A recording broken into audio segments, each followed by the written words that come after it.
It went from freak offs to free Diddy.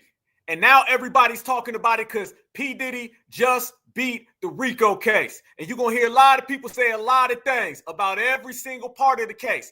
But we're going to break it down the real way because we were the first ones anyway. Let's go.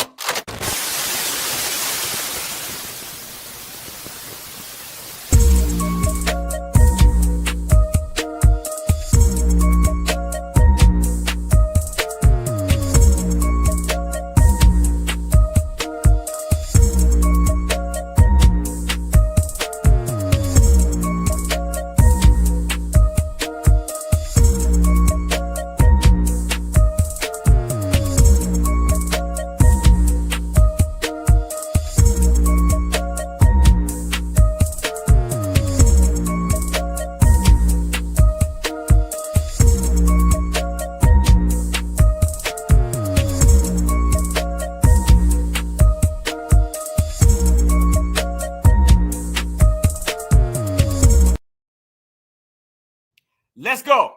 Count 1, not guilty. Count 2, not guilty. Count 3, guilty. Count 4, not guilty. Count 5, guilty. Which one means which? Who been running their mouth? And how come this has been a one-man RICO? And how come the tethers and the divestment wigs is so mad? And how come the dominant society so mad as well? On top of all of that, the moist people. But we're going to break it all the way down because we the real people. Certified, salute to the family. It is all came in. I told y'all we was going to be here. Before we move any further, there is a poll in the chat. And I need everybody to let me know. Should Diddy stay in jail? And I'm talking about stay in jail. I don't hear nobody saying, well, technically he is in jail. Damn that. Should he stay in jail for a long, long time? Is he a guilty man? Or is this the Mann Act that was designed for Jack Johnson and for black men, and you can't cross lines anywhere while Vince McMahon is still running around here left and right? Hugh Hefner, his ghost is out here doing something to somebody, and nobody's saying nothing about them. So we're going to talk about all of that. We're going to break it all the way down. The world is watching right now, family. Everything is transpired, and we're going to make sure that the truth comes in all the way live. Check it out, fam. This was the situation. This is how the situation occurred. P. Diddy, he beat a couple charges, and a couple of them, they said it's going to stick. But we're going to find out what the truth really is because we've always been the main ones on the main time. Let's go to work. Christy, you spent a lot of time in that courtroom listening to witness testimony. Again, there were 34 witnesses, all called by the prosecution. The defense chose to call 0 witnesses. Are you surprised by this outcome? Yes, I really am. To not find that there was Centura, when there is a video, it's not a heavy lift. There is a video that we've all seen where she is trying to leave one of these freak-offs. He is then beating her and dragging her by the hair, bring her back. There is an escort in the room. It's not, all you need is that one incident. You can have all the text messages in the world where she's saying she consented to other acts, but that one incident alone would have been sufficient for this jury to convict. So the jury must not have believed her. And at that point, you're not believing your own eyes. The jury must not have believed her, must not have believed her. And at that point, you're not believing your own eyes. The jury must not believed her, meaning they didn't believe their own eyes. But what this lady's not going to tell you is that this was not a domestic violence case. I want y'all to notice how they come and they always spin things. This lady's supposed to be some type of lawyer, political analyst, and listen to the way she's talking about this. This is no legal analyst here, family. This person is clearly on the side of Cassie and against Diddy. You can't have this, but we're going to break it down. So this is, as far as verdicts go, this is a real backlash, I think, to the Me Too movement, to believing women when they are not just telling you with their words, but when they are backed up by video, by other witnesses, by the escorts in the room, by their family members. I mean, there's a reason he was extorting his mother. I mean, her friends, all the people who witnessed the violence and said they were scared of him. And so they were so scared they didn't want to call the police and they didn't want to leave areas he was in. All of his personal assistants who were terrified by this man's reign of terror, having sat there in court for all of Cassie's testimony and sitting there for all these other witnesses who corroborate what she said. It is, I think, a stunning verdict to come back and find him not guilty of this sex trafficking of Cassie Ventura. So in real time, and we have count one here. This is coming in real time. We have count two also coming in here, not guilty. That is the sex trafficking of Cassie Ventura. Count three, we have guilty. Count three is guilty for the transportation of Cassie Ventura. That is guilty. Count four, this is the sex trafficking of Jane. That's a pseudonym, not guilty. Count five, we have guilty. That is 5 counts. We have a mixed verdict here. Again, count one, as it relates to racketeering, not guilty. Count two, as it relates to sex trafficking, not guilty. Count three, guilty. Count four, not guilty. Count five, guilty. Now we should bring up here, Misty, all of these counts have a range of different sentences, a range of different evidentiary burdens, a range of different outcomes we could have had here. But it is a mixed verdict, if you will. It's a mixed verdict, but it is a jury for the defense. The Mann Act, these charges, these were the easiest for prosecutors to prove, the lowest hanging fruit, merely required showing that state lines were crossed for the purpose to engage in prostitution. We saw a lot of evidence on these charges, did not have that element, Laura, of force, fraud, or coercion. And this carries the lightest sentence of these charges. It is a maximum of 10 years. Mm-hmm. And keep in mind, when you're talking about maximums aren't the rule. They are the exception. They're for the most exceptional and severe cases. So now you're talking about a sentence that's potentially in the lower range with time served because he's been behind bars.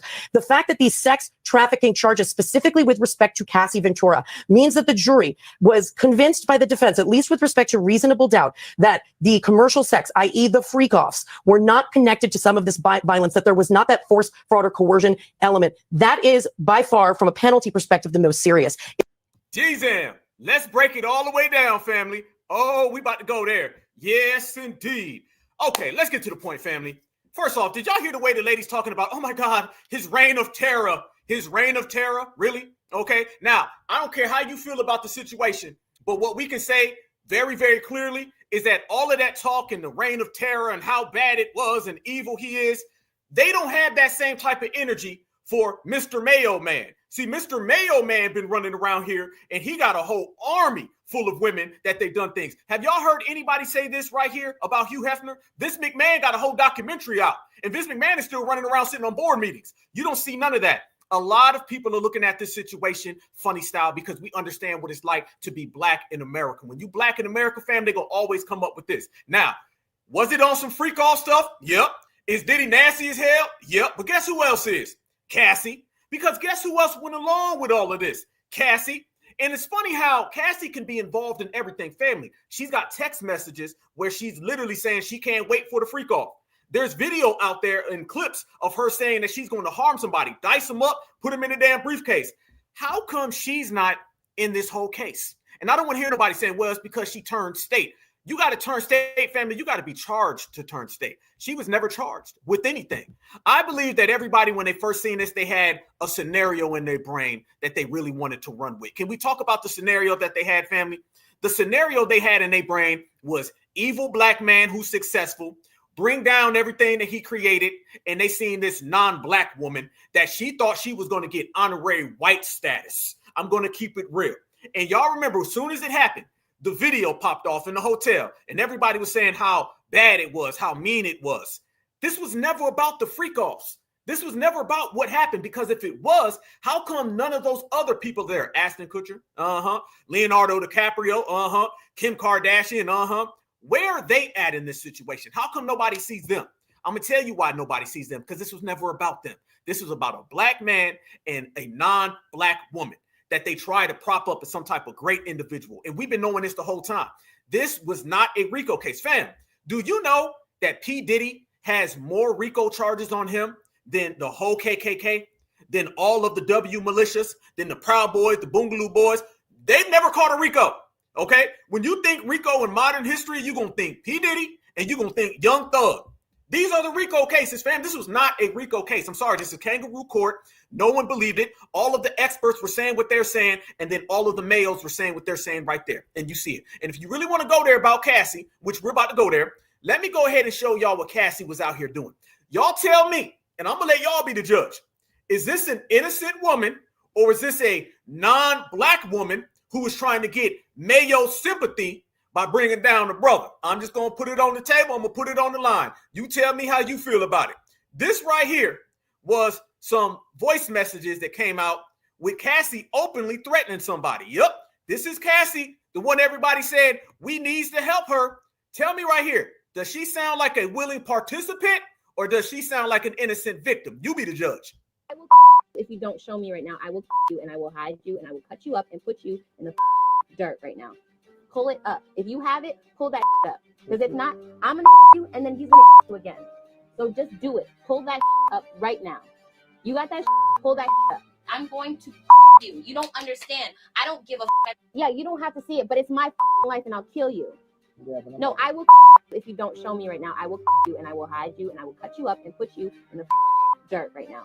Pull it up. If you have it, pull that up. Because if not, I'm gonna you and then he's gonna you again.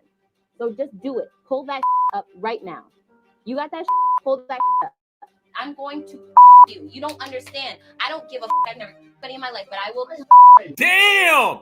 I'm gonna beep with that beep, pull out that beep, cock that beep, back, aim that beep, drop a beep from a plane on your beep. Damn, Cassie, you don't sound too innocent in this situation. Oh, on the Black Alpha Network, we gonna talk about how it really is today, fam. Damn what you may have heard on the news. We gonna give you that real story. That don't sound like nobody who's an innocent Minnie running around here. On top of the text messages, on top of the footage, on top of her, on top of people, this shows you right now that Cassie was more than just a willing participant. She sounds like somebody who should be getting charged. How in the hell are you involved in all of this and nobody charged you? Hell no, family. Hell no, hell no. Let's proceed. She's got more threats right here. What reign of terror was the lady talking about? The fake legal analyst, because this sounds like a reign of terror to me. I will you because you're with me. You're with me in my life right now. If I saw a video of you doing anything that you didn't want people to see, I would show you the video so you could tell me what the happened. You're playing games with me, telling me you saw some. Now you're saying you didn't see some. You're with me. I'm going to you up. I don't think you understand. And it's not going to be my hands, and it's not going to be blood on my hands. Someone else is going to do it. So you have to. Whoa. Let me quote that. She says she's going to cut someone up, and it's not going to be on her hands. Someone else is going to do it. Damn, that sounds like a RICO. That sounds like an M for hire. That sounds like you have a hitman, and I don't mean Bret Hart. That sounds like you got an assassin on payroll. All this whole case, I've never heard any of this with P. Diddy, but I'm hearing this right here with Cassie. Family, this was more than a freak off here. This woman is a thug. Cassie is a thug. If Trayvon Martin was a thug, and Jordan Davis was a thug, and Sandra Bland was a thug, what the hell do you call this? How can anybody have sympathy for this woman? I do not.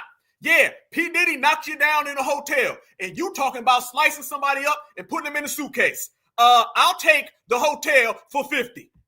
Tell me right now, and I'm recording this whole shit, FYI, tell me what the you're talking about. Because this is not cool. We're not playing. I'm not playing with you, Sujit. Like, you saw some yes, you're my brother. Be my brother and tell me what you saw. There you go. There you go. Oh, you ain't gonna hear this nowhere else, but you gonna hear this right here on the Black Alpha Network because we get busy in these streets, fam. I want everybody to notice that she had no sympathy at all. So why people got so much sympathy for her? Why people out here bowing down to that? That right there, family, is clear as day. Somebody who doesn't give a damn, is lawless, and is making absolute positive threats. Nobody believes anything that she's saying other than folks who are trying to stick up for the non-black woman. That's a tether right there. We talk about tethers, right? Family, how much more tether do you get than that? That's an extreme tether. That's tetherism popping through the screen. And since you see them tetherisms right there, a very violent tether, by the way, that case right there is exactly what the other lady said. She said people did not believe Cassie. And people heard that, and they end up having the evidence of that to prove it. Nobody believed her. No one sees her. And everything that she's saying was absolute cat, fam. That is a very, very violent individual.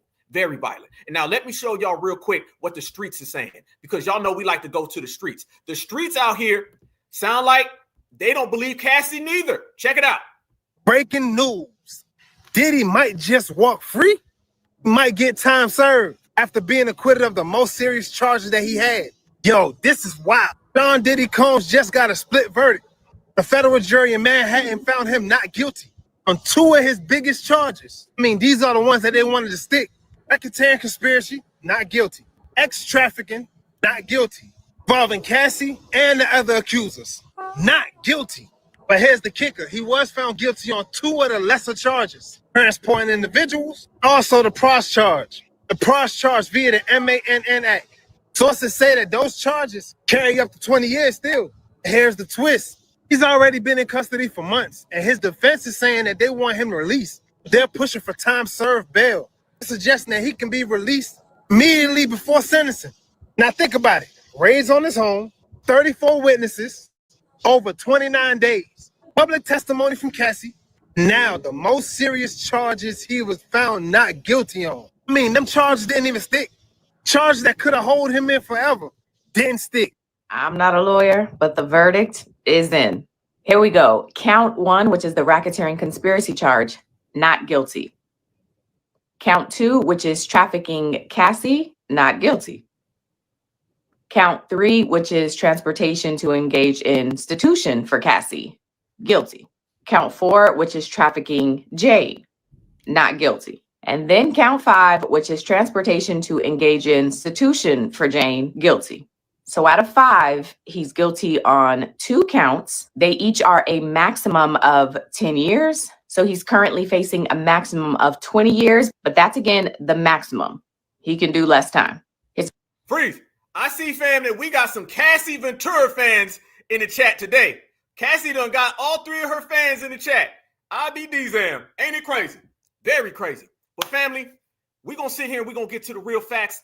I told y'all I got some people down there, out there in New York, really holding it down with some real stories of what's really popping. And you know we're going to bring it to everybody live. You know what I mean? Because, you know, Cassie ain't about nothing. You know, Cassie out there, she got 3 fans or whatever. And remember, this ain't about Cassie. This is about her thug criminal behavior. And I'm just saying, if Puff is going to be a criminal, she going to be a criminal. All we saying is got to match. Ain't nobody got the cake for nobody. But let me tell you what we do have. We got the truth, we got facts, and we got what really went on. We're going to call it down the middle. But fam, as we talk about tethers running around here left and right, which they are, let's go to the streets, fam. I'm going to show y'all what's really happening. I got a good brother who's really out there, been covering the story for a long time. You only going to get this on the Black Album Network. You got a lot of people going to press play and just talk, but I'm going to take you to right outside the courthouse, right there in New York City. So while Diddy and his family and Cassie and freak-offs, we're going to bring it to the certified street. Shout out, shout out, shout out. I got my good brother, Melrose Radio in the building. Salute, family. Peace, family. What's good? Am I coming through loud and clear? Yeah, you sound perfect, brother. Good, man. First off, let me give you your flowers, brother, because you've been out there since day one. You even told me there's some others running around there that said it's up for Black Alpha. It wasn't going to work. What's the scene and what's the vibe out there, brother? Hey, y'all, I want to start by saying it's a pleasure and privilege and an honor to be on your platform. Salute to you and all the work you're doing. And I'm just now leaving from the courthouse, and it's crazy out there. It's pandemonium. A lot of people, they were expecting Puff to get some bail today, but apparently Judge Submarinian, he's something like Kamala's cousin, he denied it. But the defense, they're requesting a speedy sentencing. So they're looking to get to that. Next Tuesday, there's going to be a hearing. But other than that, I heard that his sentencing will be October 31st or something like that, sometime in October.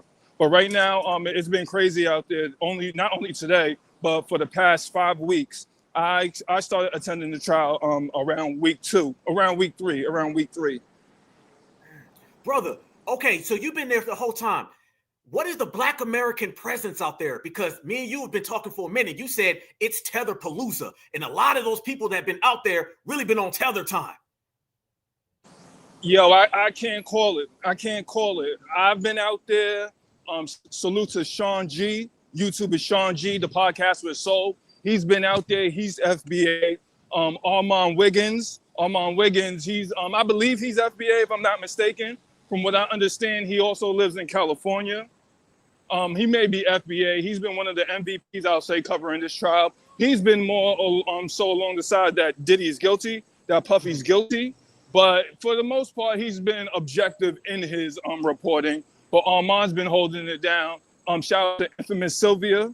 For those of you that are familiar with high-profile trials, Infamous Sylvia, she covers a lot of high-profile trials. She was out there. She's FBA. She's not necessarily a voice in the Black grassroots. And Donat, Shouts to Donut. He's half FBA from what I understand, half Jamaican. He's the dude who allegedly got into it with Gene Deal early on out there. Yeah. And then there's this lady who apparently her name is Candor. And apparently she knows you. She knows Tariq. And at some point in time, I guess somebody called her Puerto Rican in a space or something. And she said that caused her to delete her Twitter. And then eventually she said that it's up for you, Reeves, and Tariq. I was like, oh shit, let me get out of here and warn y'all. And you know, I've been sending you videos ever since. Your brother, I appreciate that. Okay, so that was the lady, for people who don't know, that was the lady who, I guess she jumped up during the trial and she was, you know, yelling at Diddy. Diddy looked back at her and the juror was out there and they escorted her out. As soon as that ended up happening, everybody was looking like, what the hell? And I remember seeing her saying something about Black American, and it got picked up by the BBC. So a lot of people out there in the BBC were talking about it, and they come to find out that, you know, she's not all the way there normally or whatever. So she's kind of sideways or whatnot. You know what I'm saying? You still there, my good brother? Yeah, I'm good. I'm just walking through a block right now. I ain't trying to have the noise in the background. Oh, appreciate that, brother. Yes. Now, my brother been out there for a minute. Yeah, family. Yo, my brother told me about this because I guess that was the lady who got that was heckling Diddy. Everybody seen that. It was like maybe 2.5 weeks ago. And, you know, a lot of people seen that. She was wilding out. They had to escort her out the place and everything. But I guess when some of the brothers, you know, talked to her, kind of find out that her lineage ain't real. And then she was saying it's up for me and it's up for Tariq. So it's been a hell of a lot of tethers out there. You know what I'm saying? But it's good that we do have some on-code riders and we got FBA out there representing. But to you, my brother, question. What was the scene like today? Because I know yesterday they reached a half partial verdict. And then now it came with the second half of that. So I seen the family coming out. I seen his son coming out. I seen his mom coming out. What was the vibrations in terms of out there in front of the courthouse? For the most part, it's always I wouldn't say festive, but it's always a scene whenever the family comes out, be it they coming in the morning, going out in the afternoon during lunch or for a break or, you know, leaving for the day. I wasn't there. We spoke earlier around 3 this afternoon. And by that time, I hadn't yet made it to the courthouse, but I got to make it down there this evening, seeing the family leave after his bail was denied. And it was one of the most celebratory days that I could imagine, I'd say, since Kanye came, because, you know, he was found not guilty on the big charges. So it was still celebratory for the most part, seeing the family leave with a smile on their face. Everybody felt good. It was bittersweet that they couldn't, you know, bring him home with him. But the family was good, and a lot of people that were out there. The tide has turned out there. From day one up until now, a lot of people initially came out there against Puff, but then as the trial proceeded and more information came out, a lot of people, they started to, you know, gain reasonable doubt. And today, once the verdict was called, now you got people backtracking and buck dancing, trying to, you know, figure out a way how to make it seem like they knew this was going to happen. And a lot of bad faith energy and arguments that are rising now online and stuff. I don't like it. I'm not feeling that. There was one blogger, I'm not going to mention her name on your platform, but she was basically crying today. She was out there at the courthouse. I saw her online earlier crying, and I guess she left by the time I got there. But yeah, she was feeding information to her platform, telling everybody that, you know, Puff was going to be found guilty, and it was just so scandalous. And she ended up crying. If you go on my Twitter, you'll see who I'm talking about. Damn. See, and that's what we've been seeing. We've been seeing a lot of different things, a lot of different opinions, a lot of different views. What's your prediction on the case, brother? Since you've been there, boots on the ground, not a dance, you've really been boots on the ground out there. What is your feeling that's going to happen in the sentencing? Is it going to be more of a slap on the wrist type? I believe personally that the reason why they denied his bail is because a lot of people want to see him fry. And the fact that he basically got off on the bigger counts, they want to make it look like, oh, but we're going to still go ahead and give this NIGGA a little slap right here. We're still going to punish him. But what's your feelings, fam? How do you feel this is going to end when the sentencing comes down? Time served, out? You think it's going to be elongated? What's your opinions on somebody who's been there? Based upon my knowledge of how these cases go, and also listening to what a lot of experts, or at least people claiming to be experts, say, being that this is going to be his first conviction, his first major offense, and he doesn't have a prior record, they use those factors to determine the sentencing. So he won't be graded on a scale that, you know, a prior felon would be graded on. And then also there's this thing, it's called, I think it's PSI, pre-sentencing. I forget what it's called, but there's like a pre-sentencing interview that happens between the person that got convicted, where they interview you, they take down all the information from your whole life that led up to this sentence. Like, hey, what events occurred in this person's life that could have that landed them here? So where, you know, I have to sentence them. That's what the judge takes into the consideration. And then you got, you know, the letters that his supporters send in. You also have the letters that the so-called victims send in. And all of that gets taken into consideration when determining the sentencing. And with all that being said, I would guess, and I would want it to be something like time served, a little $20,000 fine, maybe 45 hours of community service, and then send that man home. So that's what I'm looking for, like a little 13, 14-month sentence or something like that. Okay, bet, family, bet. Now, were they dancing out there in the streets today, fam? Because there are a lot of people showing baby oil was getting thrown around and stuff, and they had a little freak off in the street. Did you see any of that craziness popping off out there? Once again, salute to Armand Wiggins. He's been one of the MVPs, but Armand Wiggins, he's from LA. Salute to the brother Dwan B. He was like, hey, New York niggas, this what y'all doing out there for Diddy? No, sir. Armand is from LA. Armand, he was out there going viral with the baby oil. Uda, his name is Uda on the Go. He's another brother I met out there. He's been boots on the ground for Puff, but he's not FBA. He was out there on camera with the baby oil. And then there's this crazy tether lady. She's very popular. Did you see her? No, what? No. Did she take her shirt and stuff off? Yeah, her. Oh man, she's a super tether. She's all over the place. Yeah, she was there. So it wasn't us turning up doing all that extra. But there has been just one Jamaican brother that's been out there, and he's come with his little speaker. And this nigga, every song he plays, it's a bad boy song, but he does his own Jamaican version to it. I didn't see him out there, but yeah, I'm gonna miss that nigga. He was out there doing Jamaican versions to Warning and More Money, More Problems. It was a whole show. But yeah, there was a lot of celebration and just, you know, people being happy that Puff didn't get hung the way he could have. You know what I'm saying? Yeah. Oh yeah, man. Definitely, brother. And you said, when did you start covering this, brother? Around week 3. Okay. Yeah. So you've seen all the ups and downs and everything. Yeah. Shout outs to Just B. She be up on Twitter.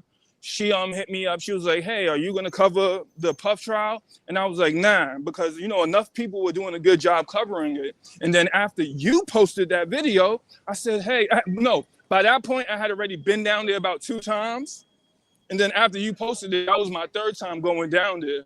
And after that, after she cursed me out, I was like, man, I'm here to stay. But like I said, I've only just been outside of the courthouse. I've never gone inside the courthouse for this trial because I've been to so many high-profile trials. And at the end of the day, if you've seen one railroading, you've seen them all. This is basically the verdict scene in To Kill a Mockingbird. If you read To Kill a Mockingbird, that's all this is. It's just up to the jury. Okay, brother, another question I want to ask you, brother, because you've been there. What has been like the whole sentiment with Cassie? Has she had a lot of supporters outside the courtroom, or people really dismissing her? There's been supporters, but for the most part, you'll have somebody like me come through and just say, hey, real victims don't need immunity to testify and tell the world that they were a victim. So that's been the real sentiment from on the outside of the courthouse, from what I hear from people that's inside the courtroom, because there's 2 courtrooms, especially during high-profile situations like this. You have the main courtroom where the actual defendant is, be it a Puffy or a R. Kelly or a Ghislaine Maxwell or a Daniel Penny or Troy Ave or K Flock. Those are some of the most recent high-profile trials. And then you'll have the overflow rooms. The overflow rooms is when the main courtroom reaches capacity. So they'll probably have 2 or 3 overflow rooms, depending on how crowded the audience is. So what I've been hearing on the outside of the courthouse from the main courtroom and the overflow rooms is a lot of people, they didn't believe that Cassie was a victim. Now, nobody in the world is justifying what we saw on that tape. But also all the other things, hey, you stayed, lady. You stayed, you're on camera, you're on recording, threatening people and stuff. So yeah, and at the end of the day, everyone says you got immunity. So you know what I'm saying? Ain't no victim. So no, there wasn't like a bunch of support for Cassie. People would come in little groups. At times there'd be little spurts of people coming to push their own woman agenda, protect our rights and all of this stuff, all of that stuff. But they would just get shut down, packed up, on to the next. And as we see, the jury didn't buy it either. Damn, man. Brother, I want to send a shout out to you, bro. Certified salute, family. I appreciate you for coming through, giving us an actual person who's there. Right there in front of the actual place where Diddy was on the inside. Our brother was out there doing real important, been doing it for a long time and keeping an eye on things. We got to have more of that as we proceed so you don't start seeing these people with the tethers, with the Me Too movements, or just random ops popping up. You got to have brothers and sisters with their eyes on these situations, giving real clinical, thorough breakdown of what occurred, brother. So I got to send you the biggest certified salute, fam, for coming on and dropping the facts to the people that actually didn't know what was happening, but I'm sure everybody's clear now, brother. So I send you a big salute, family. Yo, my brother, I definitely appreciate that. I'm going to stay tapped in, man. Keep doing your thing. Salute. Salute, family. Much respect. That's my good brother right there, Melrose Radio, man. I'm going to post this stuff so y'all can find him, man. He was out there really. I told y'all I was going to bring y'all somebody who's really been there, someone who was actually there in real time. And our brother was right there in real time. So let's go ahead and frame what he said as well as what we've been seeing. Nobody really believed Cassie, and the more evidence came out, and even that CNN legal analyst, it might have been MSNBC, they said that the jurors didn't believe Cassie. So what you're having here is somebody who was trying to get money. By the way, Cassie ended up getting, what, $30 million, family? So she made off pretty damn well. She got the bag, okay? And when I say she got the bag, family, she got one of them big bags. And she's the type like J-Lo, Puff, and this is on Puff. Puff, you've been running around here trying to get up with all of these non-black people, and every time you do, they end up doing what? J-Lo and Cassie, they did the same exact thing. They both ended up being with Puff, try to get their little music careers off the ground. As soon as that ended up happening, they did what? They ran back to the other side. And she went and she got her little dude now, and then they looking at Diddy all rough. This goes to show you the way things operate and function. But let me bring this all the way back. Shout out to my brother Melrose for saying a lot of good things. The tether's been out there, and it's been Tetherpalooza. It's been a hell of a lot of tethers out there, and they've been trying to pump the game, as well as that lady I was just telling y'all about. You also see that they try to do this as the Me Too movement. And see, foundational Black Americans, one of the victories that we had as well was getting rid of the whole Me Too movement. People ain't out here caping for Diddy. I see we got a Cassie fan in here that's, really mad at Diddy right now, really upset at Papa Diddy Pop, okay? But let me tell you, nobody has the case on for Diddy. What we are saying is that this case from the very beginning was no RICO case.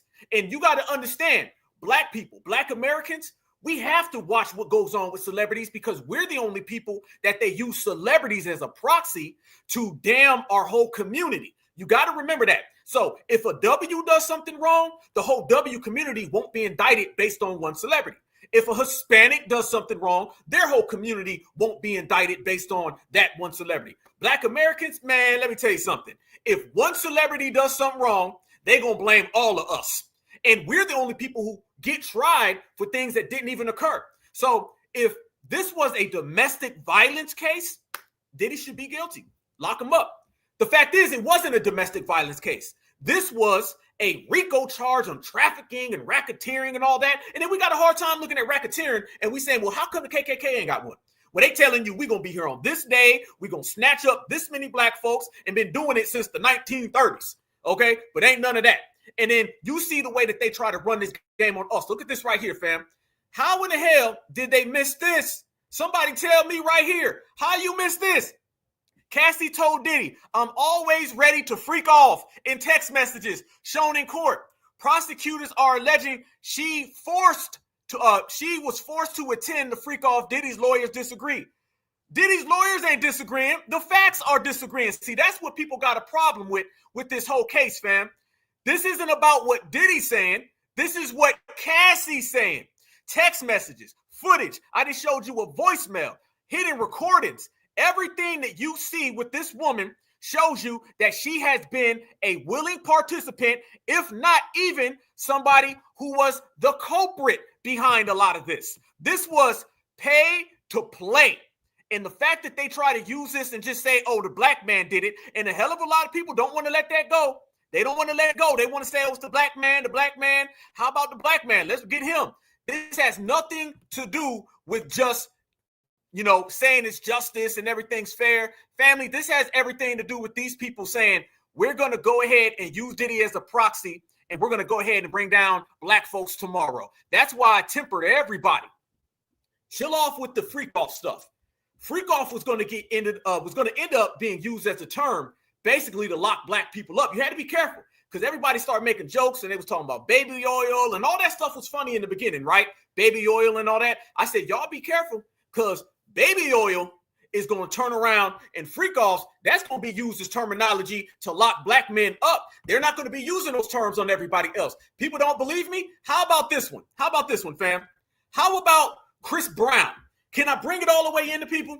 The Chris Brown and Rihanna situation, when did that happen? I know we got some Chris Brown fans in here. Chris Brown, if you listen to brother, you got some loyal ass fans, okay? When did that happen? The whole Chris Brown situation in the early 2000s, right? Do y'all know just 2 years ago when he won an award, the fans booed him? You don't get no redemption story as a black person. If Chris Brown was a W, you know exactly what they'd be saying, family? They'd be saying, oh my God, he overcame so many things. He persevered through the struggle. He's reformed. Black folks can't get reformed. Black folks are always going to be put in one box, in one position where they feel that we should always be perpetual criminals. 2009, okay, it happened in 2009. They be booing this man in 2025, straight up, because black folks don't make it out clean. That's what it's always been. Look at this. You don't believe me? Look at this. Look what's already popping up on the internet, fam. Within a few hours of the whole Diddy verdict coming out. Look at this. Same way y'all been dragging Chris Brown since 2009 is the same way y'all need to be dragging Diddy. Look at this. What the hell does Chris Brown got to do with any of this? They always try to open the box. And by the way, fam, I'm just going to keep it all the way real. Look at these individuals. Look at these individuals, fam. You see a pattern with these folks? Yeah. There they go. There goes your pattern right there, brothers and sisters. That shows you that they will use one celebrity, indict the whole black community, and then that black person will stay a criminal forever. Yet, on the other hand, you have people like Vince McMahon and Hugh Hefner who don't get charged with nothing. If hell, they get pay raises in a lot of cases. So you can already see what type of time and energy this guy is on, and they'll always be on that time and energy because deep down inside, family, it's use these people as proxies. And for those who don't believe Black Alpha, okay, for those who don't really believe me, I'm going to show you some clips in a collage that I created that shows you identically how it starts off with a celebrity and then they put it off on the whole black community. Who in the chat right now? My brother Gene in the chat. I'm right here. Anybody in the chat right now? If you steal a piece of bubble gum from the store, do you know when you go to court, they're not going to be talking about the bubble gum? They're going to be talking about what you did in the second grade, in the third grade. We're the only people who get judged for things we're not tried for. You understand what I'm saying? If you look at the Diddy situation, Diddy was charged with things that they didn't even judge him about on the actual case. That's how it went down. Meaning, if I steal bubble gum, which is stealing bubble gum, then I'm going to go to court and somehow they're going to be talking about loud rap music. Why is my hair in twists? How come I rap so much? Every single thing that they can come up with to possibly put it off on the community. The community is always being charged, being judged, and being highlighted whenever you're dealing with a black person. People don't believe me. Look at this right here, family. This is exactly what I mean. Look at this. You can see clear as day that there's always some type of thing when it comes to black people where it starts off with a celebrity. So all them folks out there saying, it's just a celebrity now. Let me tell you why we got to watch these things and why it gets very tricky out here in these streets. Look at this. Bill Cosby sentenced to 3 to 10 years in state prison. Okay, this is where it starts, and I'm going to show you where it ends. It starts off with Bill Cosby being sentenced to 3 to 10 years in state prison, right? That's how the whole situation occurs. Now look at the next story that follows that. How black men revealed their anti-blackness by rallying behind Bill Cosby. I'll be damned. Did it just go from Bill Cosby to all black men? So you don't think it'll go from P. Diddy to all black men, Chris Brown to all black men? How about Sha'Carri Richardson? How about it goes from her smoking weed to all black women? Black folks, they view us as one big N-I-double-G-A. That's how they view all of us. I ain't done. Watch this. It's going to further go down the line. And I put together a whole list for the non-believers. All the little Cassie fans in the chat, watch what I'm saying right here. You're going to get educated. Dave Chappelle draws criticism for doubling down on jokes about the Skittles bag community. Okay, that's how it started. Dave Chappelle. Next thing you know, that starts to turn a little deeper. Dave Chappelle's The Closer Netflix special is no laughing matter to these Skittles bag people like me. Here come the hit pieces. There go the think tanks. And as soon as they get your favorite celebrity, then it turns into this right here. The black community's love for homophobia. Y'all see? Tell me one time you seen the opposite version of this. Have you ever seen this with the dominant society? Have you ever seen any of this with the dominant society? I haven't seen anything indicting the dominant society because of Hugh Hefner or Vince McMahon. No, you don't get it. So let's get this right. It started off with Bill Cosby, then it turned into black men. It started off with Dave Chappelle, then it turned into the black community. Now let's proceed with further. Why can't we talk about homophobia in the black community? There you go. Fam, you see why it goes in this direction. You know why it goes in this direction. Oh, do we got to go to Kyrie Irving? Do we got to talk about Kyrie? Y'all remember the Kyrie Irving situation from a few years ago? I remember the Kyrie Irving situation from a few years ago.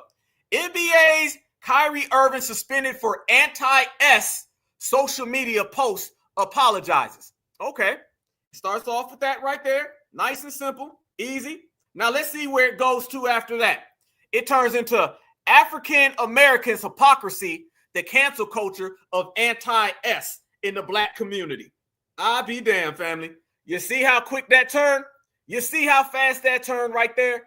All of this is an indictment on black men. Yes, indeed. This goes for our sisters as well, because there's no such thing as anything other than a black person. We're all viewed the same. Now look at this. The black J relations. The ADL survey finds anti-S high in the black community.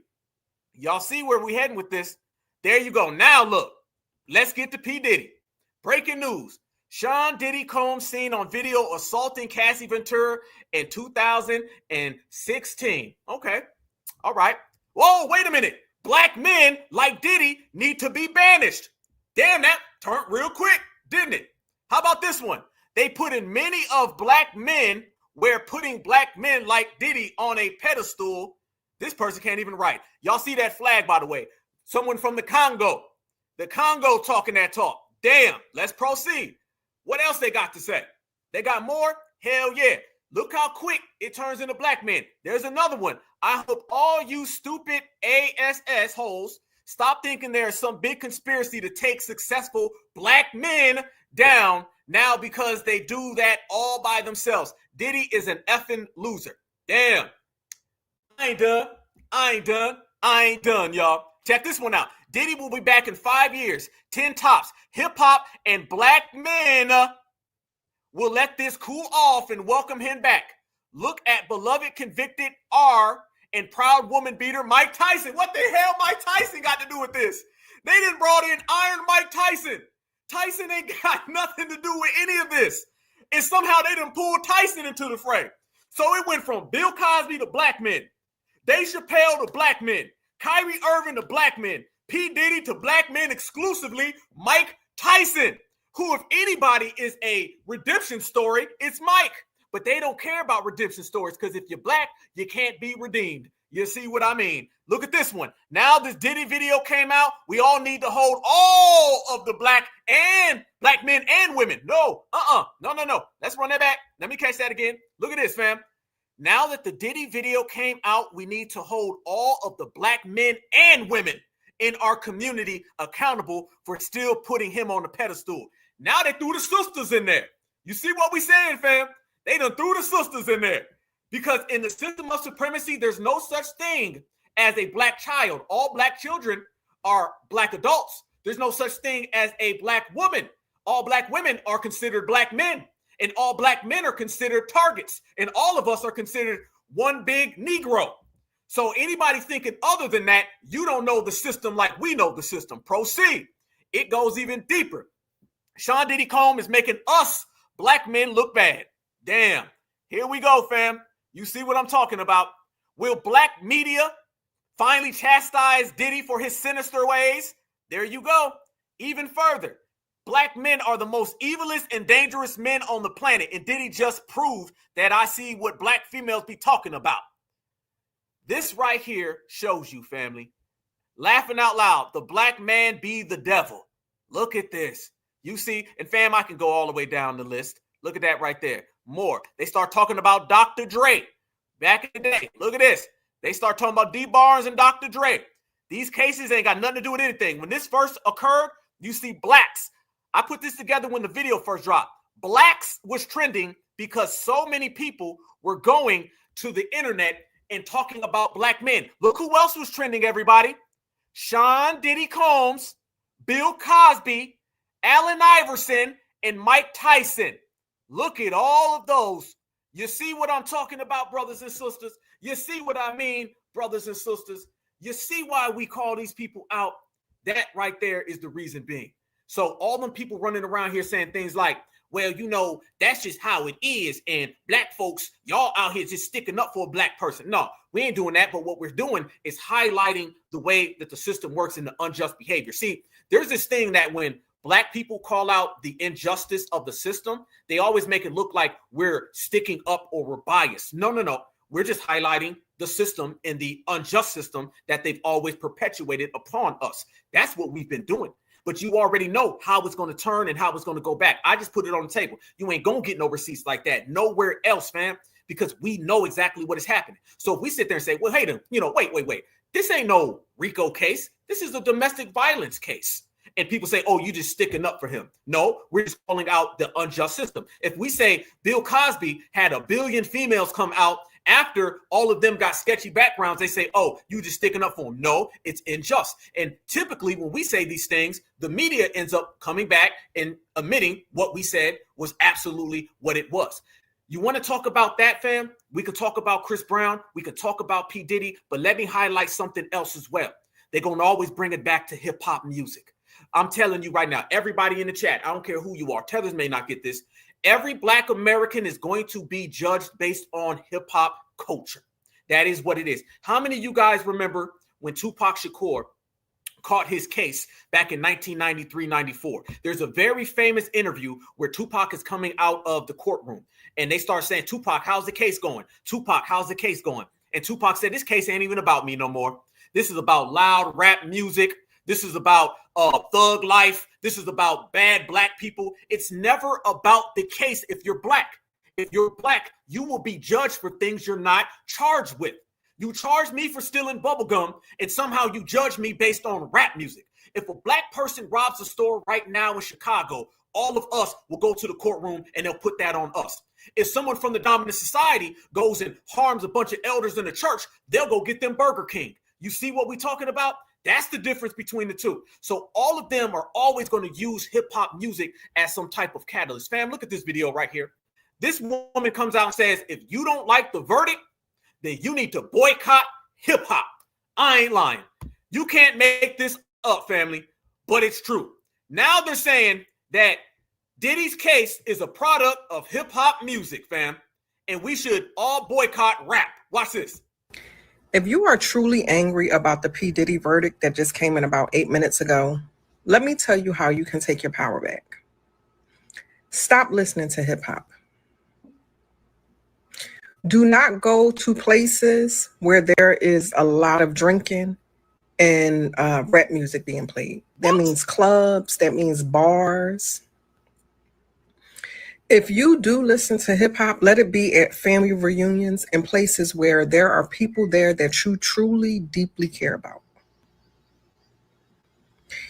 The verdict was meant to anger women. And what you can do if you are truly upset about it is just stop listening to hip hop. So give up all your favorites. Stop listening to them, because essentially these men will not stop until you do. So as far as ticket sales and concerts, they should be going down. What?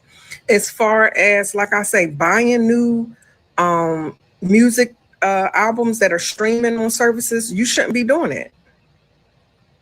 If you really want to take your power back, you have to cut off all hip hop, in my opinion. Family, what the hell is this woman talking about? What the hell does this have to do with hip hop music? Did she say cut it off, the streaming and everybody? I'd be damned. So as far as ticket sales and concerts, they should be going down. As far as, like I say, buying new music albums that are streaming on services, you shouldn't be doing it. If you really want to take your power back, you have to cut off all hip hop, in my opinion. That's just my thought. This is what we mean, y'all. This is what this case was really about, family. These people always do that. It's always got to be hip hop as a proxy to black people. This is why they demean and they slander and they smear the culture so much, because they understand if they could do those things, then they can bring us all down in one. This person is talking about hip hop music when this has nothing to do with hip hop at all. Okay, hip hop music didn't make Cassie talk about chopping somebody up. All right, hip hop music didn't do that. No. What ended up occurring, family, was you seeing Cassie get caught up, and they don't want to accept the fact that that non-black woman is really a thug. That's what they don't want to accept. So you see the way they always do that, fam. That's how it goes. I don't care if a kid is 5 years old. They're always going to say, so what rap music do you listen to? Who's your favorite rapper?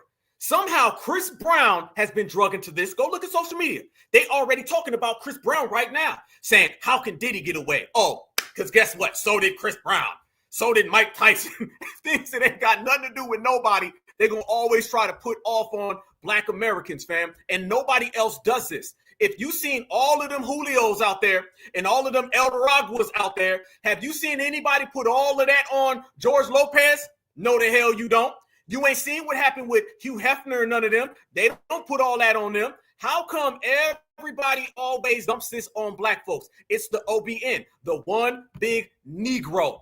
And that's how they view us. They don't put us in groups or boxes, fam. They put us in that main one where we all are there together, fam. And you know, when you start talking that, here we go. They send out what? They start sending out the Bussy Brigade. Yes, the hell they do. The Bussy Brigade done popped up and they run in their damn mouth. Watch this. I'm going to wake it up. Straight black men, this is for you. I don't think this is a matter of y'all not believing that it happened.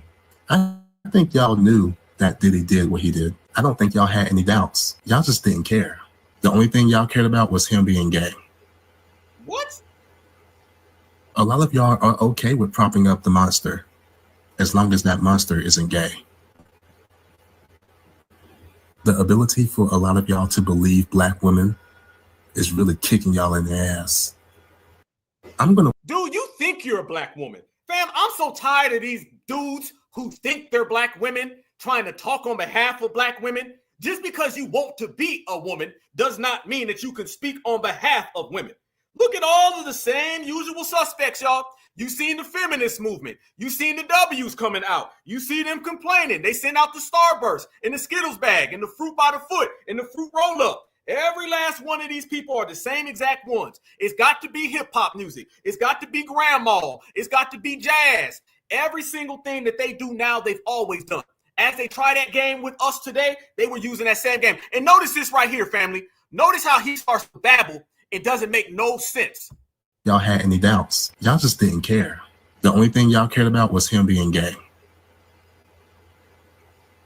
A lot of y'all are okay with propping up the monster as long as that monster isn't gay.